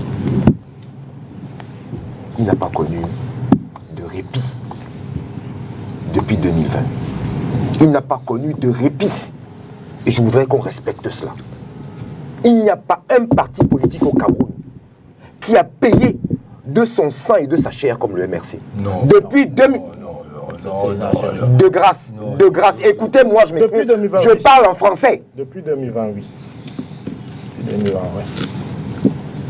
Tous ces candidats déclarés, ils sont où depuis 2020? Depuis 2020, nous n'avons pas eu de répit. Nous étions sur plusieurs fronts. Grâce au parti de Mme Douala-Bel. Alors, franchement, et je rappelle que le MRC ne date que de 2012. Hein. Mais je veux dire que ce comportement des clients a un impact sur la perception de certains je voudrais rappeler qu'à la date d'aujourd'hui, ce parti a 13 ans. 13 ans. Ce qui, dans la vie d'un pays, n'est rien du tout. Qu'on ne peut pas comparer au Malidem, à l'UPC, encore moins. Qu'en 13 ans d'existence, nous avons connu essentiellement le pire. Donc, de grâce, un peu de respect, un peu de tolérance à notre endroit. Si nous avions connu, comment dirais-je, ne serait-ce qu'un calme apparent, peut-être qu'il y aurait des choses auxquelles nous nous serions consacrés plus. Mais nous avions peut-être d'autres priorités à ce moment-là. Et qui demeurent jusqu'à la date d'aujourd'hui, encore avec quelques dizaines de personnes qui sont Ils ont été des centaines, à part l'époque du maquis. Aucun parti n'a subi ça. Je veux dire, si on sait déjà, Charles Dicam, si on sait déjà que ça ne va pas changer sur les réseaux sociaux malgré la sortie de Maurice Kamto, que ces personnes... Dites-moi, même au sein du RDPC, le grand Manitou, qui l'écoute? Quel est donc l'objectif de cette sortie? Quel est l'objectif? L'objectif est de faire savoir aux uns et aux autres quelle est la ligne directrice de notre parti. Et tous sympathisants ou militants qui se respectent et qui vraiment concourent au bien de ce parti doivent pouvoir avoir cette tenue. Je dirais même que ce rappel, c'est même un peu pour les nuls. Moi, mon éducation fait qu'on n'a pas besoin de me rappeler ce type de choses. D'accord? Maintenant, N'oubliez pas, les militants du mouvement pour la renaissance du Cameroun ne sortent pas de Mars.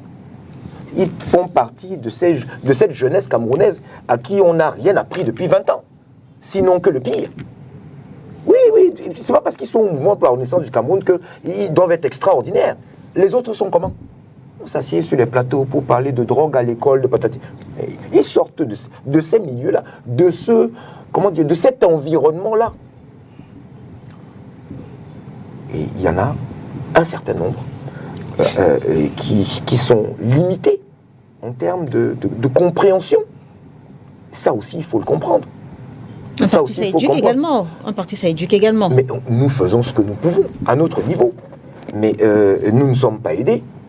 Nous ne sommes pas aidés. Je précise malheureusement, oui, vous aurez la parole. Je tiens juste à préciser que le MRC n'est certainement pas le seul parti qu'on voit sur les réseaux sociaux en spectacle. Oui, et je dirais qu'il y en a d'autres dont les présidents ne sont jamais sortis pour dire quoi que ce soit. Et donc, eux, sont des cadres identifiés qui sont sur les réseaux sociaux. Et nous savons de qui nous parlons. Notamment, je dirais, à votre ami docteur, d'être un peu modeste. À mon ami docteur. Oui, celui qui veut participer à l'émission étant à la maison, là, vous lui dites qu'il soit un peu modeste. Allez-y, François. Moi, je suis toujours gêné quand je vois un parti politique qui est censé, en fait, qui suscite d'espoir, vouloir nous répliquer les méthodes d'un parti dont on a vu où il a mené le Cameroun. Et vouloir toujours se référer à ce parti-là, pour moi, ça m'embête.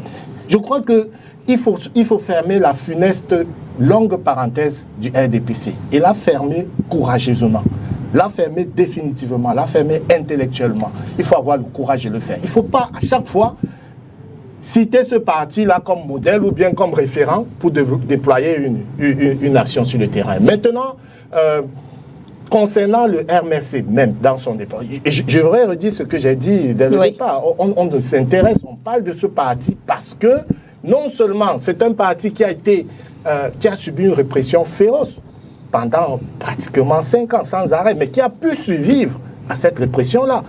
Mais ça lui donne aussi des obligations, y compris celui de l'exemplarité. Tout à fait. Celui de l'exemplarité. Et c'est parce qu'on a ces attentes-là vis-à-vis du MRC que un observateur comme moi, je suis obligé de traquer. Et même, il m'arrive rarement de critiquer le MRC en plateau de télévision. Et j'assume cette position. Parce que je le dis toujours, ils ne sont pas en position de gouvernance. Ils ne dirigent pas le pays. On peut dire tout ce qu'on veut, ils ne dirigent pas le pays. Je peux taquiner... Le MRC ou un autre parti politique d'opposition. Ou bien juste le MRC, François Yodikam.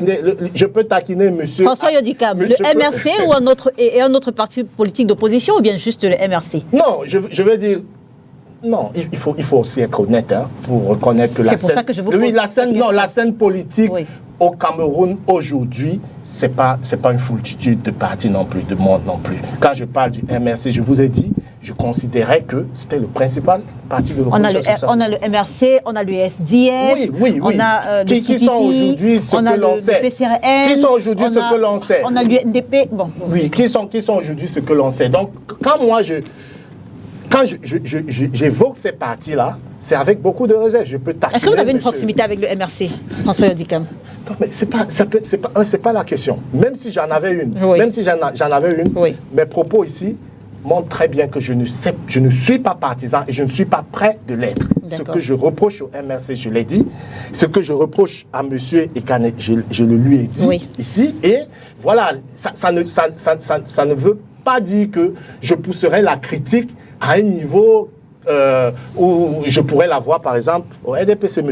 Ekane n'a rien géré. Il n'a pas été en position de gérer quelques ressources au Cameroun. Il n'a fait que lui-même subir cette dictature pendant des années, y compris même au détriment de son parcours professionnel. Je sais un peu de quoi je parle. Donc, je suis dur parce que j'ai de l'estime. Allez-y, honorable. Allez-y, honorable, Anissé Ekane. Allez-y. Premièrement, je voulais dire que j'ai beaucoup de respect pour M. Kamto. Du respect, non, c'est pas du discours. Allez-y, permettez à l'honorable. Allez-y, honorable, allez-y. Qui dit n'importe quoi, Anissé, tu le sais. Maintenant, je pense que M. Kamto, autant il essaye de soigner son discours et son langage pour ne pas blesser, vexer, etc., il fait un effort là-dessus. Autant quand même il a été pris à défaut lors de plusieurs de ces discours qui deviennent contradictoires avec les précédents. C'est-à-dire qu'un coup, il fait une déclaration, il fait une vidéo dans laquelle il tient un langage et quelque temps après, il tient un langage contraire. Pour ce qui est des soutiens ou on parle d'un autre sujet? Non, je veux dire en tant que leader, ça perturbe un peu. On a l'impression qu'il est fragile. On a l'impression qu'il est fragile. Je rencontre le MRC Caen en 2012. Nous étions sur le terrain et nous rencontrons le MRC et le RDPC à Grand Moulin. Et comme ils ont pris, quand ils ont pris l'espace, j'ai été en admiration pour la façon dont ils s'exprimaient, ils haranguaient la foule, etc., etc. À ce moment-là, je pense que le MRC devait être constitué des personnes plus civilisées. Ça va se gâter après. Quand ils vont être tentés par le populisme et donc par un discours qui doit agresser, qui doit insulter, ils ouvrent donc les vannes et bon, tout le monde s'y engouffre et ça devient un parti qui n'a plus cette auréole que j'avais perçue. Une auréole. Oui, moi je les mettais parmi les... Après l'UPC, je me disais voilà un nouveau parti qui est non seulement populaire, qui a de la jeunesse, mais après, j'ai déchanté rapidement. Et quant à ce qui concerne sa répression dans son propre camp, il n'a jamais fait ça. Quand Madame Ndoki vient agresser, j'allais dire m'agresser, mais ce n'est pas moi qu'elle a agressé, elle a agressé le RDPC dans un espace qui n'était pas prévu pour cela. À quel moment? C'était en novembre, je crois, novembre 2018. Non. C'était après les élections. Quelle était la raison? La raison, c'était que ils ont pris pour alibi un événement culturel. Et quand Valsero monte sur scène, il invite Madame Ndoki pour venir faire un petit meeting politique, s'adresser à la jeunesse en leur disant que dès qu'ils vont sortir du Parc des Princes là, ils vont commencer le mouvement de chassement, le chassement de Paul Biya. Le président Kamto devait réagir parce que là, il n'était pas question... D'abord, on avait enfreint la loi. Elle vous a agressé, Maître Michel Ndoki? Moi, j'ai pris ça pour une agression. Pourquoi? Parce que quand ils sont arrivés... Physique, verbal, un échange de mots, quoi exactement? Non, agressive, enfin, verbale. Parce que quand elle monte sur scène et qu'elle commence à agresser mon parti, je suis député de la nation. Je suis dans ma concession, je suis en première ligne avec mes petits-enfants parce que justement je participais à cet événement. La preuve c'est que dès que Valsero est arrivé, je suis allé dans sa loge avec mes petits-enfants pour que mes petits-enfants lui disent bonjour. Donc a priori pour moi, ce n'est pas parce que Valsero ne pense pas comme moi que Valsero n'avait pas le droit de prester sur le plan artistique. Mais eux, c'est pas comme ça qu'ils comprenaient ça. Pour eux, c'était une arme politique qu'ils devaient actionner et je ne pouvais pas l'admettre. Et c'est ainsi que j'arrête le spectacle et je demande à chacun de rentrer chez lui. Cette histoire a fait le tour des médias. Je n'ai jamais entendu le professeur Kamto dire qu'il n'a pas envoyé Maître Ndoki lancer le chassement contre Paul Biya. Moi, je pense qu'il devait le faire parce que c'est des manières ou des stratégies qui sont dangereuses dans la mesure où elles comment dirais-je, elles entachent et puis même entraînent des mouvements qu'on pourrait ne plus contrôler. Oui. Vous voyez? Donc moi, je pense qu'il a pris la décision aujourd'hui de dire « Ok, basta, je ne veux plus ». Il y a Sandy Boston qui vient de sortir tout un document qui fait le tour de la toile, qui dit qu'à partir de maintenant, non seulement ils vont pourchasser tout ce que, comment on appelle ça, tous les artistes qui prestent pour le président Paul Biya et Madame Chantal. C'est une militante du MRC? J'ai dit tous les artistes. Non, je veux dire... Et quand elle chute, non, il faut regarder cette... Parce que si vous aviez regardé ce document, vous auriez été outré comme moi. Parce que Madame Sandy, qui est une dame qui, certainement, veut jouer un rôle dans la politique du Cameroun, elle peut créer un parti politique et se mouvoir dans son parti politique. Mais quand elle mène un mouvement de guérilla, en disant que désormais ça se passera comme ça et ils vont traquer tout le monde. La question que je pose, la dame est-elle militante du MRC? Parce qu'on parle... Attendez, il faut regarder le contenu. Et elle chute en disant quoi? En 2025, ils seront là pour veiller à ce que le vote soit respecté et ça passe ou ça casse. C'est quoi ça passe ou ça casse? Qu'est-ce qui casse? On casse quoi? On casse qui? Ce ne sont pas des vocables entendables, vous comprenez? Parce que nous, les politiques, nous voulons prétendre tenir le peuple et le conduire vers une direction. Très bien. Alors, si on veut le conduire pour le livrer au diable, il y a problème. Anissé Ekane, définir les contours du militantisme à l'approche... Oui. Marlise, j'aurais aimé que, lorsque tu as dit cela, que quand un petit comme Rifoué se permet de dire que si jamais le MRC prenait gagner les élections, il y aurait un coup d'État. Tu sais pourquoi je n'ai pas été, même comme c'est un propos quand même ambigu, mais moi j'ai cru comprendre dans le déroulé de l'entretien que Rifoué a dit, puisque vous estimez que l'armée camerounaise est une armée, une milice boulou. À ce moment-là, préparez-vous alors à ce que si vous prenez le pouvoir, que cette milice boulou, que vous ne savez pas faire partir au lendemain des élections, devienne un danger pour vous. Voilà ce que j'ai compris de ce que Rifoué a dit. Non, mais l'autre aussi n'a pas à dire que c'est une milice. Attends. La personne qui a déclaré que c'est une milice boulot a aussi dit quelque chose de très grave et qu'il fallait sanctionner. Je l'ai dit, oui, vous avez mais il fallait sanctionner cela. Cela n'a pas été sanctionné ni par les médias, ni par le conseil, ni par personne. On a trouvé que c'était juste un argument. Non, c'est dangereux de dire ça. La question que je repose, est-ce que vous savez si oui ou non la dame est militante du MRC? Qui? La dame dont parle l'honorable. Elle n'est pas militante du MRC. Madame Doki, à l'époque... Sandy Boston. Non, ils font partie de ces organisations qui prétendent, j'allais dire, soutenir... Il faut prononcer leur nom, c'est la base. Voilà, très bien. Tout simplement. Très bien. Ce n'est pas le MRC. Alors, définir les contours du militantisme, je le disais à Anissé Ekane à l'approche de la présidentielle, quel pourrait être l'impact justement de ce portrait? Vous ne m'avez pas laissé finir. Allez-y, décidément aujourd'hui. Vous avez la parole juste. Les nombreuses plaintes que pendant devant les tribunaux, oui, pour les 9/10e, sont à l'encontre de militants du RDPC. Il y a là-dedans un ancien militant.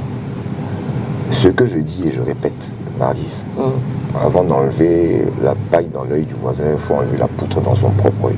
Je n'ai, et Dieu seul sait, aucune organisation humaine n'est parfaite. Donc tu reconnaîtras qu'il y a eu des dérives chez vous aussi. Aussi, oui. Aussi, très bien. Aussi. Est-ce que quelqu'un... Bon, on ne va pas demander au président de la République, puisque sinon c'est lui le chef du parti, non, de faire ce que Kamto a fait. Mais en dessous de lui, il y a Kouété. Oui. À part donc quand c'est pour demander les cotisations. Lui, vous l'avez déjà entendu? Je pense que c'est un discours qui est tenu permanemment aussi au sein du RDPC. Bon. Et je pense que ce qui nous ferait du bien à nous tous, c'est que... Non, mais à chaque moment d'une prise de parole, même pendant nos formations, il est rappelé aux militants qu'il est interdit d'agresser un autre citoyen. C'est dans ce qu'essaye de faire Maurice Kamto, de définir les contours du militantisme à l'approche de l'élection présidentielle. On empêche aux artistes de prester, de faire leur boulot. Mais ça a quel sens? Ça n'a pas de sens. Est-ce que le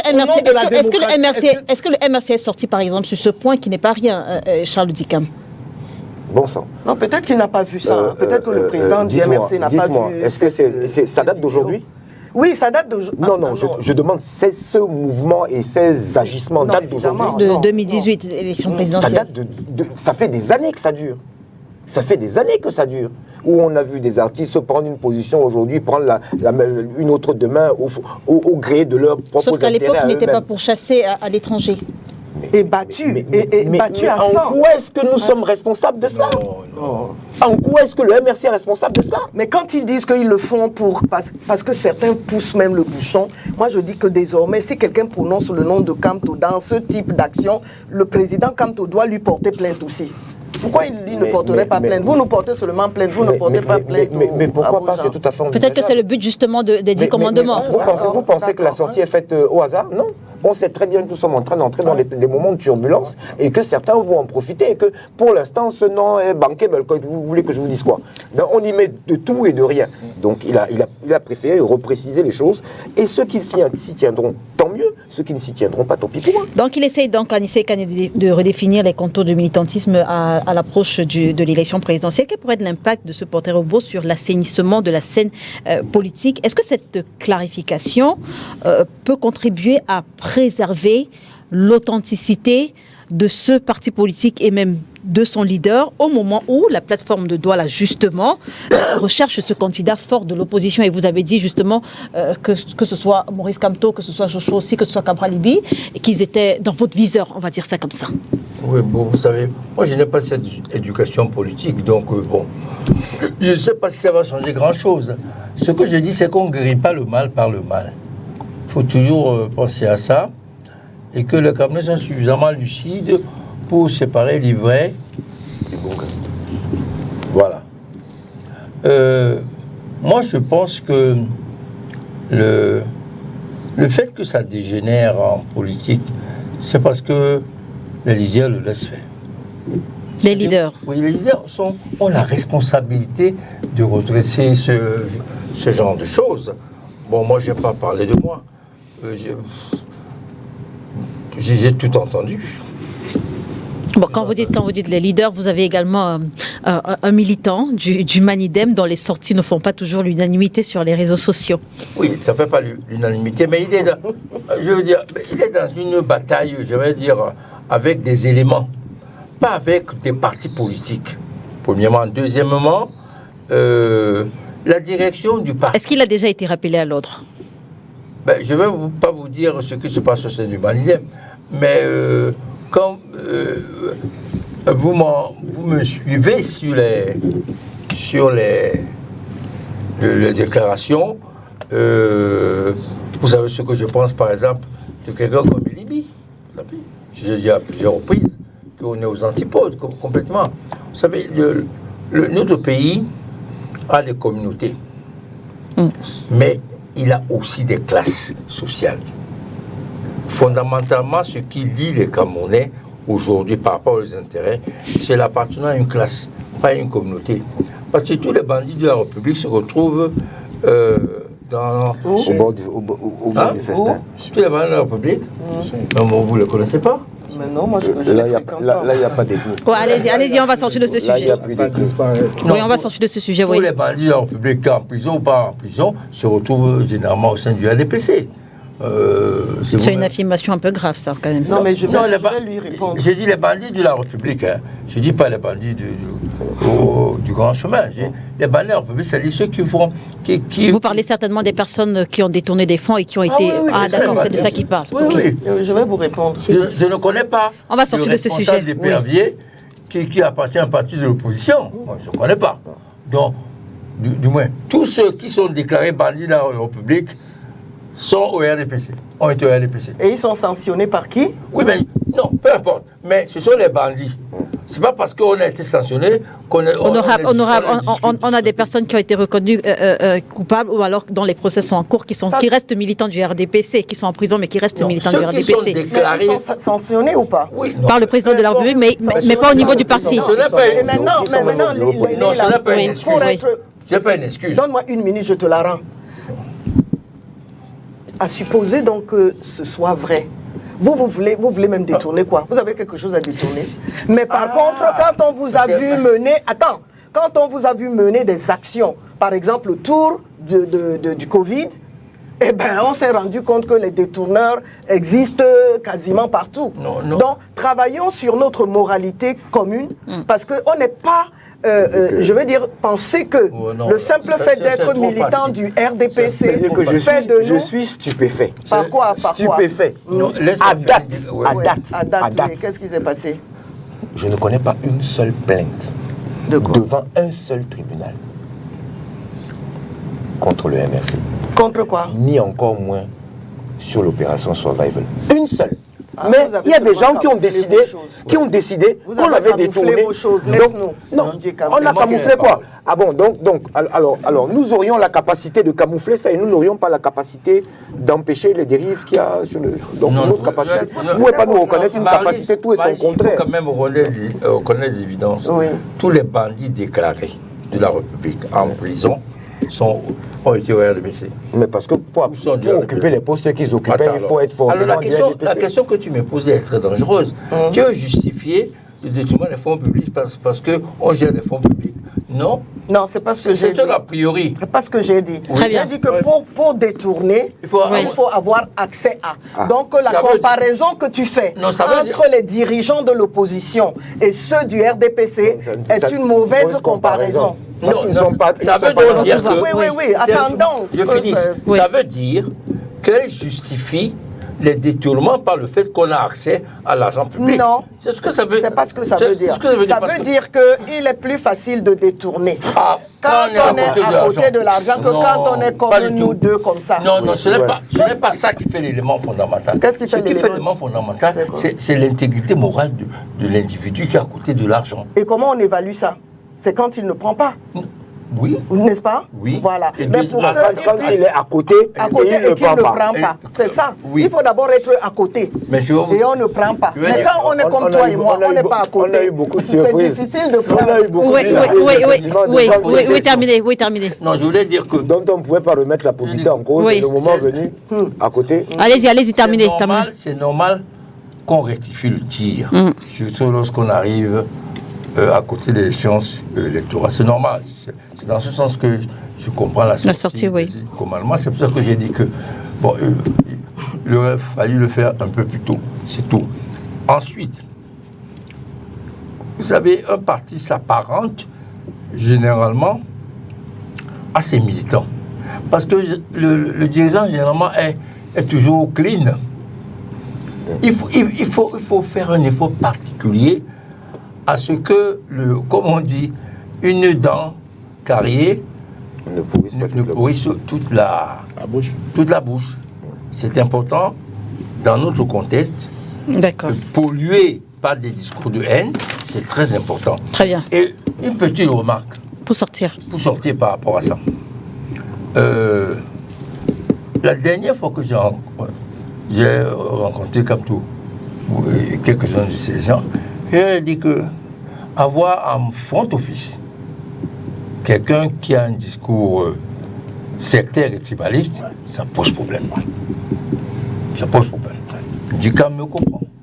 Non, moi, je peux le citer. Hein. Moi, je peux citer M. Zonga. Oui, Zonga, je peux le citer. Moi, on va pas. Non, je n'ai pas les réserves que vous avez. Donc, moi, je le dis et je l'assume. Il faut un minimum, il faut un code éthique. En politique. Oui, en politique au Cameroun. Parce qu'on a un grave danger qui nous guette. C'est la dérive tribale, l'instrumentalisation tribale. Nous avons les partis politiques d'abord. Et c'est en ça qu'il faut saluer déjà cette sortie. Ben, je peux la critiquer, mais saluer déjà qu'il l'a fait. Les autres ne l'ont pas fait jusqu'à date. Donc, il faut, pour moi, c'est une bonne base qui peut servir de code éthique pour qu'on ait un environnement politique beaucoup plus sain. Très bien. Vous êtes cadre du... Je pense que s'il y avait une société civile plus présente, je vois dans les autres pays, qui s'adresse à tous les candidats et leur demande dans leur programme de produire un code éthique. Et je pense que si nous pouvions arriver vers là, ça contribuerait également à désensauvager l'environnement. Oui. Alors, pour sortir de cette émission, on parle dans sport, de One à Fortine. Il n'y a qu'un seul pas, One. Et la FECAFO de la franchise. Fortine est le nouvel équipementier des Lions Indomptables. On repart avec vous, François Yodikam, vous qui êtes journaliste et qui êtes sur le plateau, je crois, le mieux outillé pour parler des questions de sport. Qu'est-ce que vous connaissez de Fortine? Il nous reste combien de minutes pour Allez-y, l'émission? allez-y, François. Je sais, parce que pour que les autres aient le temps de... Vous êtes journaliste, donc vous savez qu'il faut être concis, précis. Allez-y. Alors, qu'est-ce qu'on sait de Fortine? Qu'est-ce que vous savez de Fortine? Oui, c'est un équipementier suisse, tenu par un Roumain, Oui. qui date... Roumain et italien? Un Roumain. Ok. Un Roumain. Roumain naturalisé. Voilà, naturalisé. Et voilà, qui a mené des actions de partenariat avec plusieurs structures, y compris très peu dans le domaine du foot, pas du tout en Afrique. Voilà. Quand je vous connais, je sais que la Suisse, mais ce n'est pas ce qui nous intéresse. Allez-y. Non. En fait, c'est pour ça que je suis gêné d'en parler de manière aussi rapide. Non, allez-y.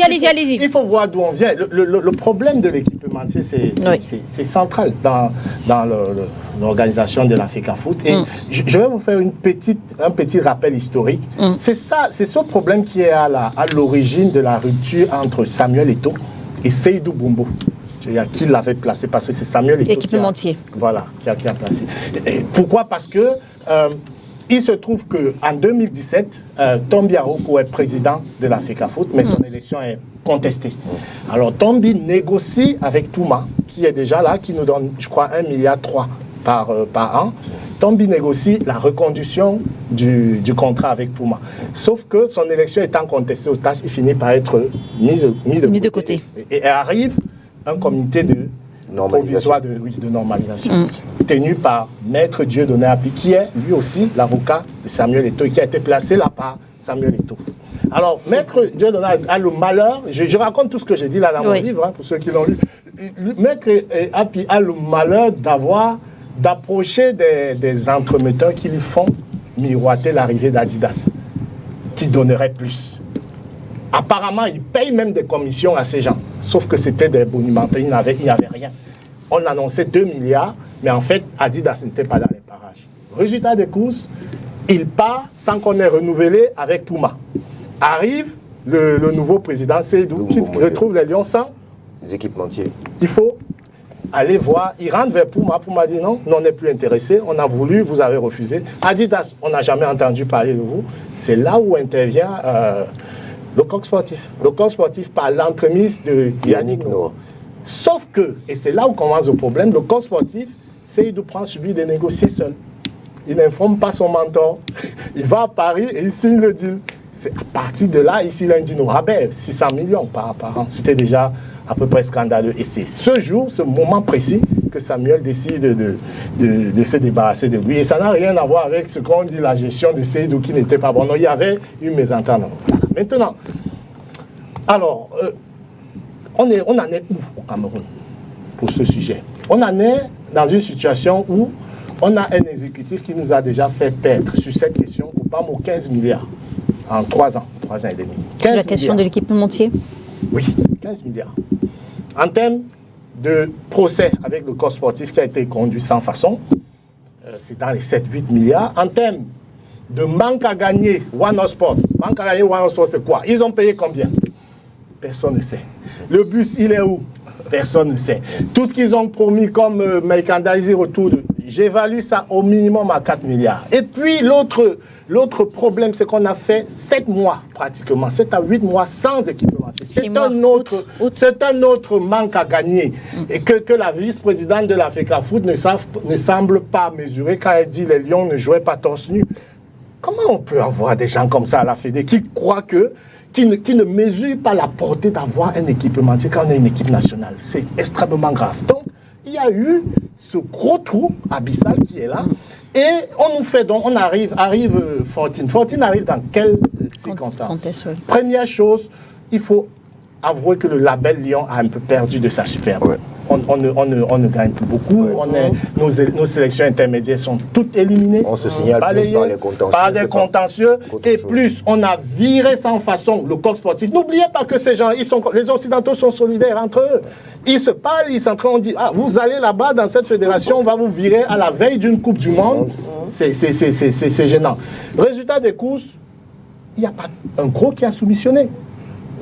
Il n'y en a pas. On s'est retrouvé avec des gens. Et la Fédé a dû rentrer en négociation avec Fortine pour que Fortine arrive. Maintenant, les détails du contrat, je ne les ai pas. Ce qui ce que j'ai aussi remarqué ces derniers temps, je ne sais pas vous si vous fréquentez les réseaux sociaux, et au moment où Fortine signe, c'est ce moment que le président de la FECAFOOT Choisit pour faire l'étalage de ses biens pour mobiliers. publier son parking, son patrimoine mobilier. J'ai trouvé ça suspect.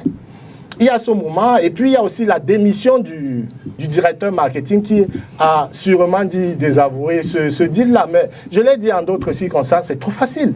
C'est trop facile. Il est là depuis 3 ans, il est comptable de tout ce qui a été fait. Et qui ne croit pas, Madame Bell, comme ceux qui ont été en position de gestion dans votre parti, ne croyez pas que vous allez vous en tirer aussi facilement s'il y a un changement. Non, il faudra un minimum. Il n'y aura pas de chasse aux sorcières, mais il faudra un minimum de reddition de compte, M. Dicap. Donc, même à la Fédé, j'ai vu M. Pondy fuir, se débarrasser, partir, machin. Non, One Sport, il était là. Il faudra un moment qu'il nous dise comment le Cameroun a pu contracter avec un équipementier fictif. Ce que je n'arrive pas à comprendre, c'est que dans la majeure partie des sélections à travers le monde, il y a des choses pour lesquelles il suffit juste d'entrer sur le site et des informations que tu dois avoir. Là, les clubs sont en train de dire qu'ils ne vont plus porter les maillots avec l'opérateur de téléphonie, parce qu'ils ne vont pas faire la publicité pour quelqu'un dont ils ne savent pas combien il a donné et qui, eux, n'ont rien touché dedans. C'est l'opacité complète. Jamais, je n'ai connu un président de fédération il est comme Magellan, comme celui dont il se réclame le fils. Non, plus en dehors du Cameroun qu'au Cameroun. Il est dans les avions. Je vais conclure donc pour que les autres... tour de la planète. Je ne prendrai plus la parole sur le sujet. Donc, il a choisi aussi ce moment pour nous montrer son patrimoine immobilier. C'est de la filouterie de bas étage. Ouais, il faut dire également qu'il a été énormément attaqué sur... Oui, attaqué, ça n'a rien à voir avec... Qu'est-ce que ça a à voir avec montrer son patrimoine au moment où on signe un contrat avec eux? Il s'agit du Cameroun, attention. Le Cameroun, c'est nos fonds, c'est les fonds publics qui financent la FECAFOOT, à 95% encore. Alors vous pouvez pas, c'est pas son affaire, c'est pas une entreprise privée. Et il y a une autre grosse digression que j'entends souvent. Des gens, et personne ne le reprend. Des gens disent... François, je pense que ce qu'il a montré jusqu'ici, c'est ce qu'il a acquis avant 2010. Honorable, François. Pardon, préciser les choses. L'employeur bien avant 2021, c'est l'État du Cameroun. Très bien. Mais pourquoi Eto'o est son supérieur hiérarchique, qui n'est pas son employeur, et vous laissez Eto'o aller dire ça dans une interview sur RFI. Personne n'est là pour le Marlise Bell, qu'est-ce que vous pensez? Je n'ai pas fini. Non, vous terminez, François. J'ai dit que je ne prendrais plus. On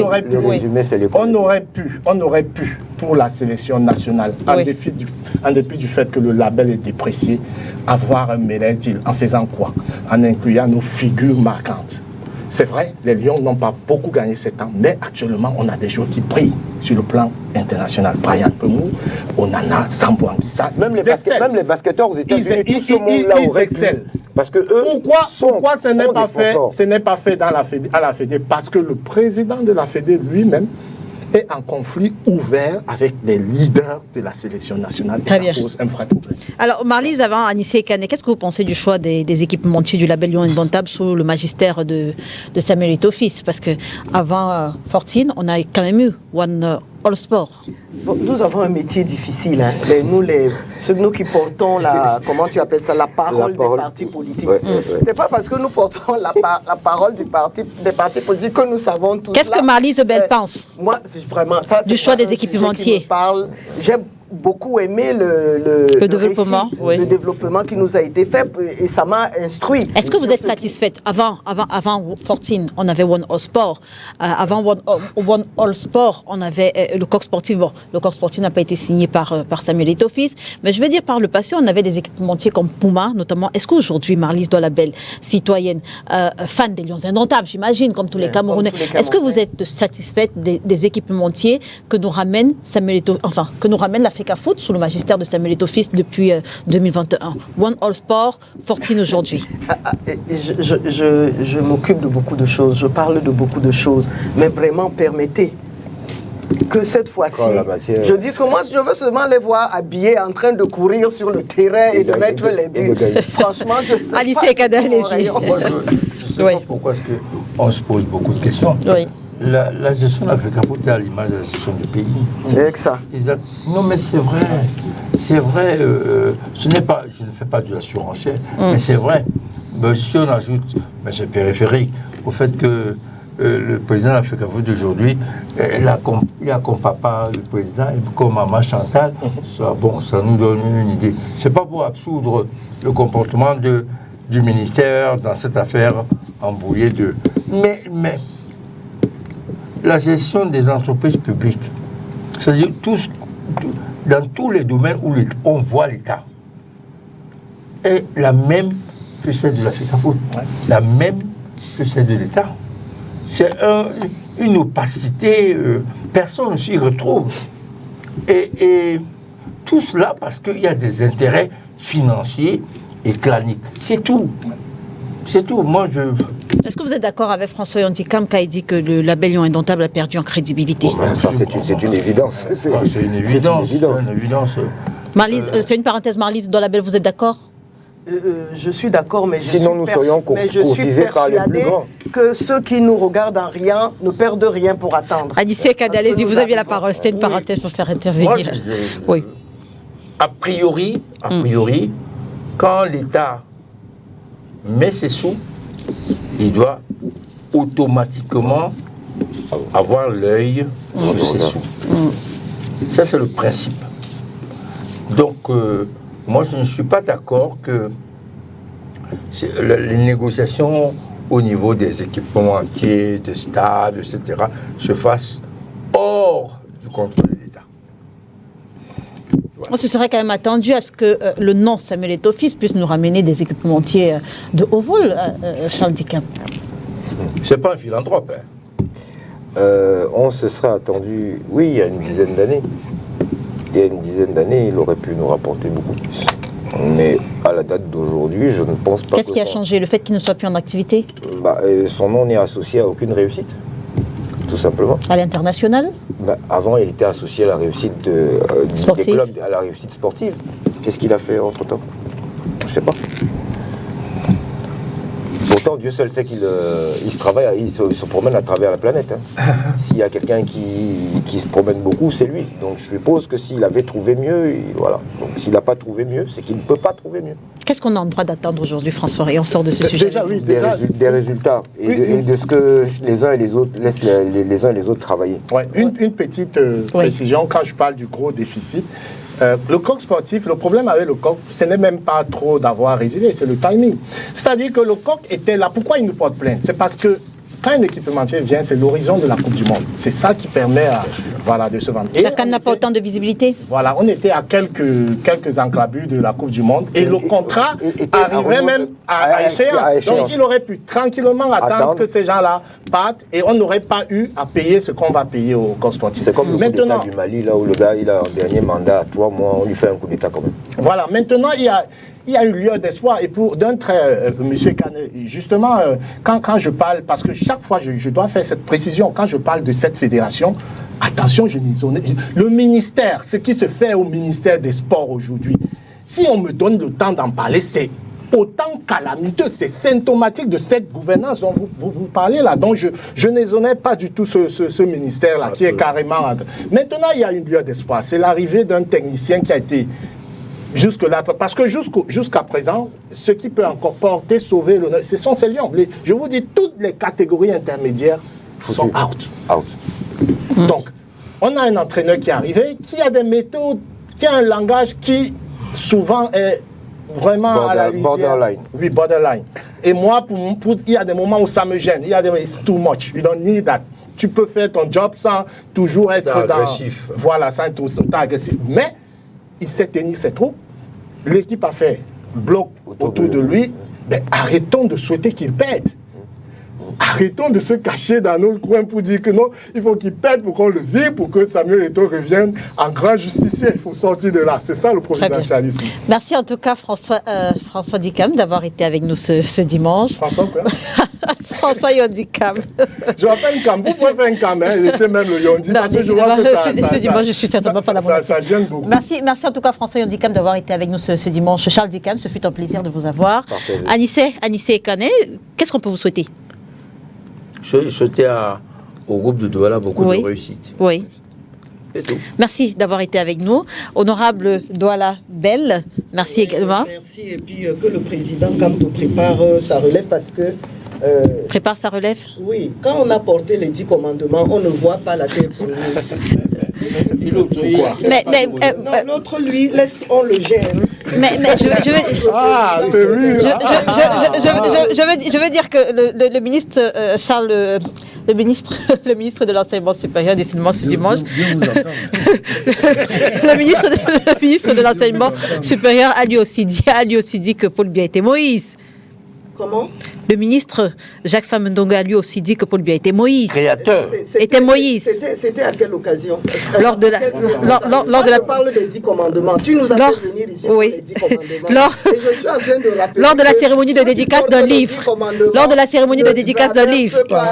Ne voit pas la terre promise. Ne voit pas la terre promise. Mais je veux dire, on est également apparenté le président Paul Biya. Merci honorable. Vous voyez qu'il vous laisse faire, il vous écoute, mais chez vous, dès qu'on dit que ce n'est pas Paul Biya, ça devient la guerre. Non, c'est pas la guerre. C'est pas la guerre. C'est vous qui pensez que ce n'est pas Paul Biya. Et nous avons toutes les raisons de penser que ça ne peut être que Paul Biya. Sauf si Dieu décide autrement. Parce que c'est Dieu qui choisit les dirigeants. Le peuple ne fait que confirmer. Mais lui-même a dit qu'il dira que si c'est lui. Mais vous avez décidé que c'est lui. On ne sait pas, on le supplie, non? Voilà. Merci en tout cas, honorable, d'avoir été avec nous ce dimanche, mesdames et messieurs. Merci de nous avoir suivis. Merci également à la réalisation assurée par Adonis Yamen.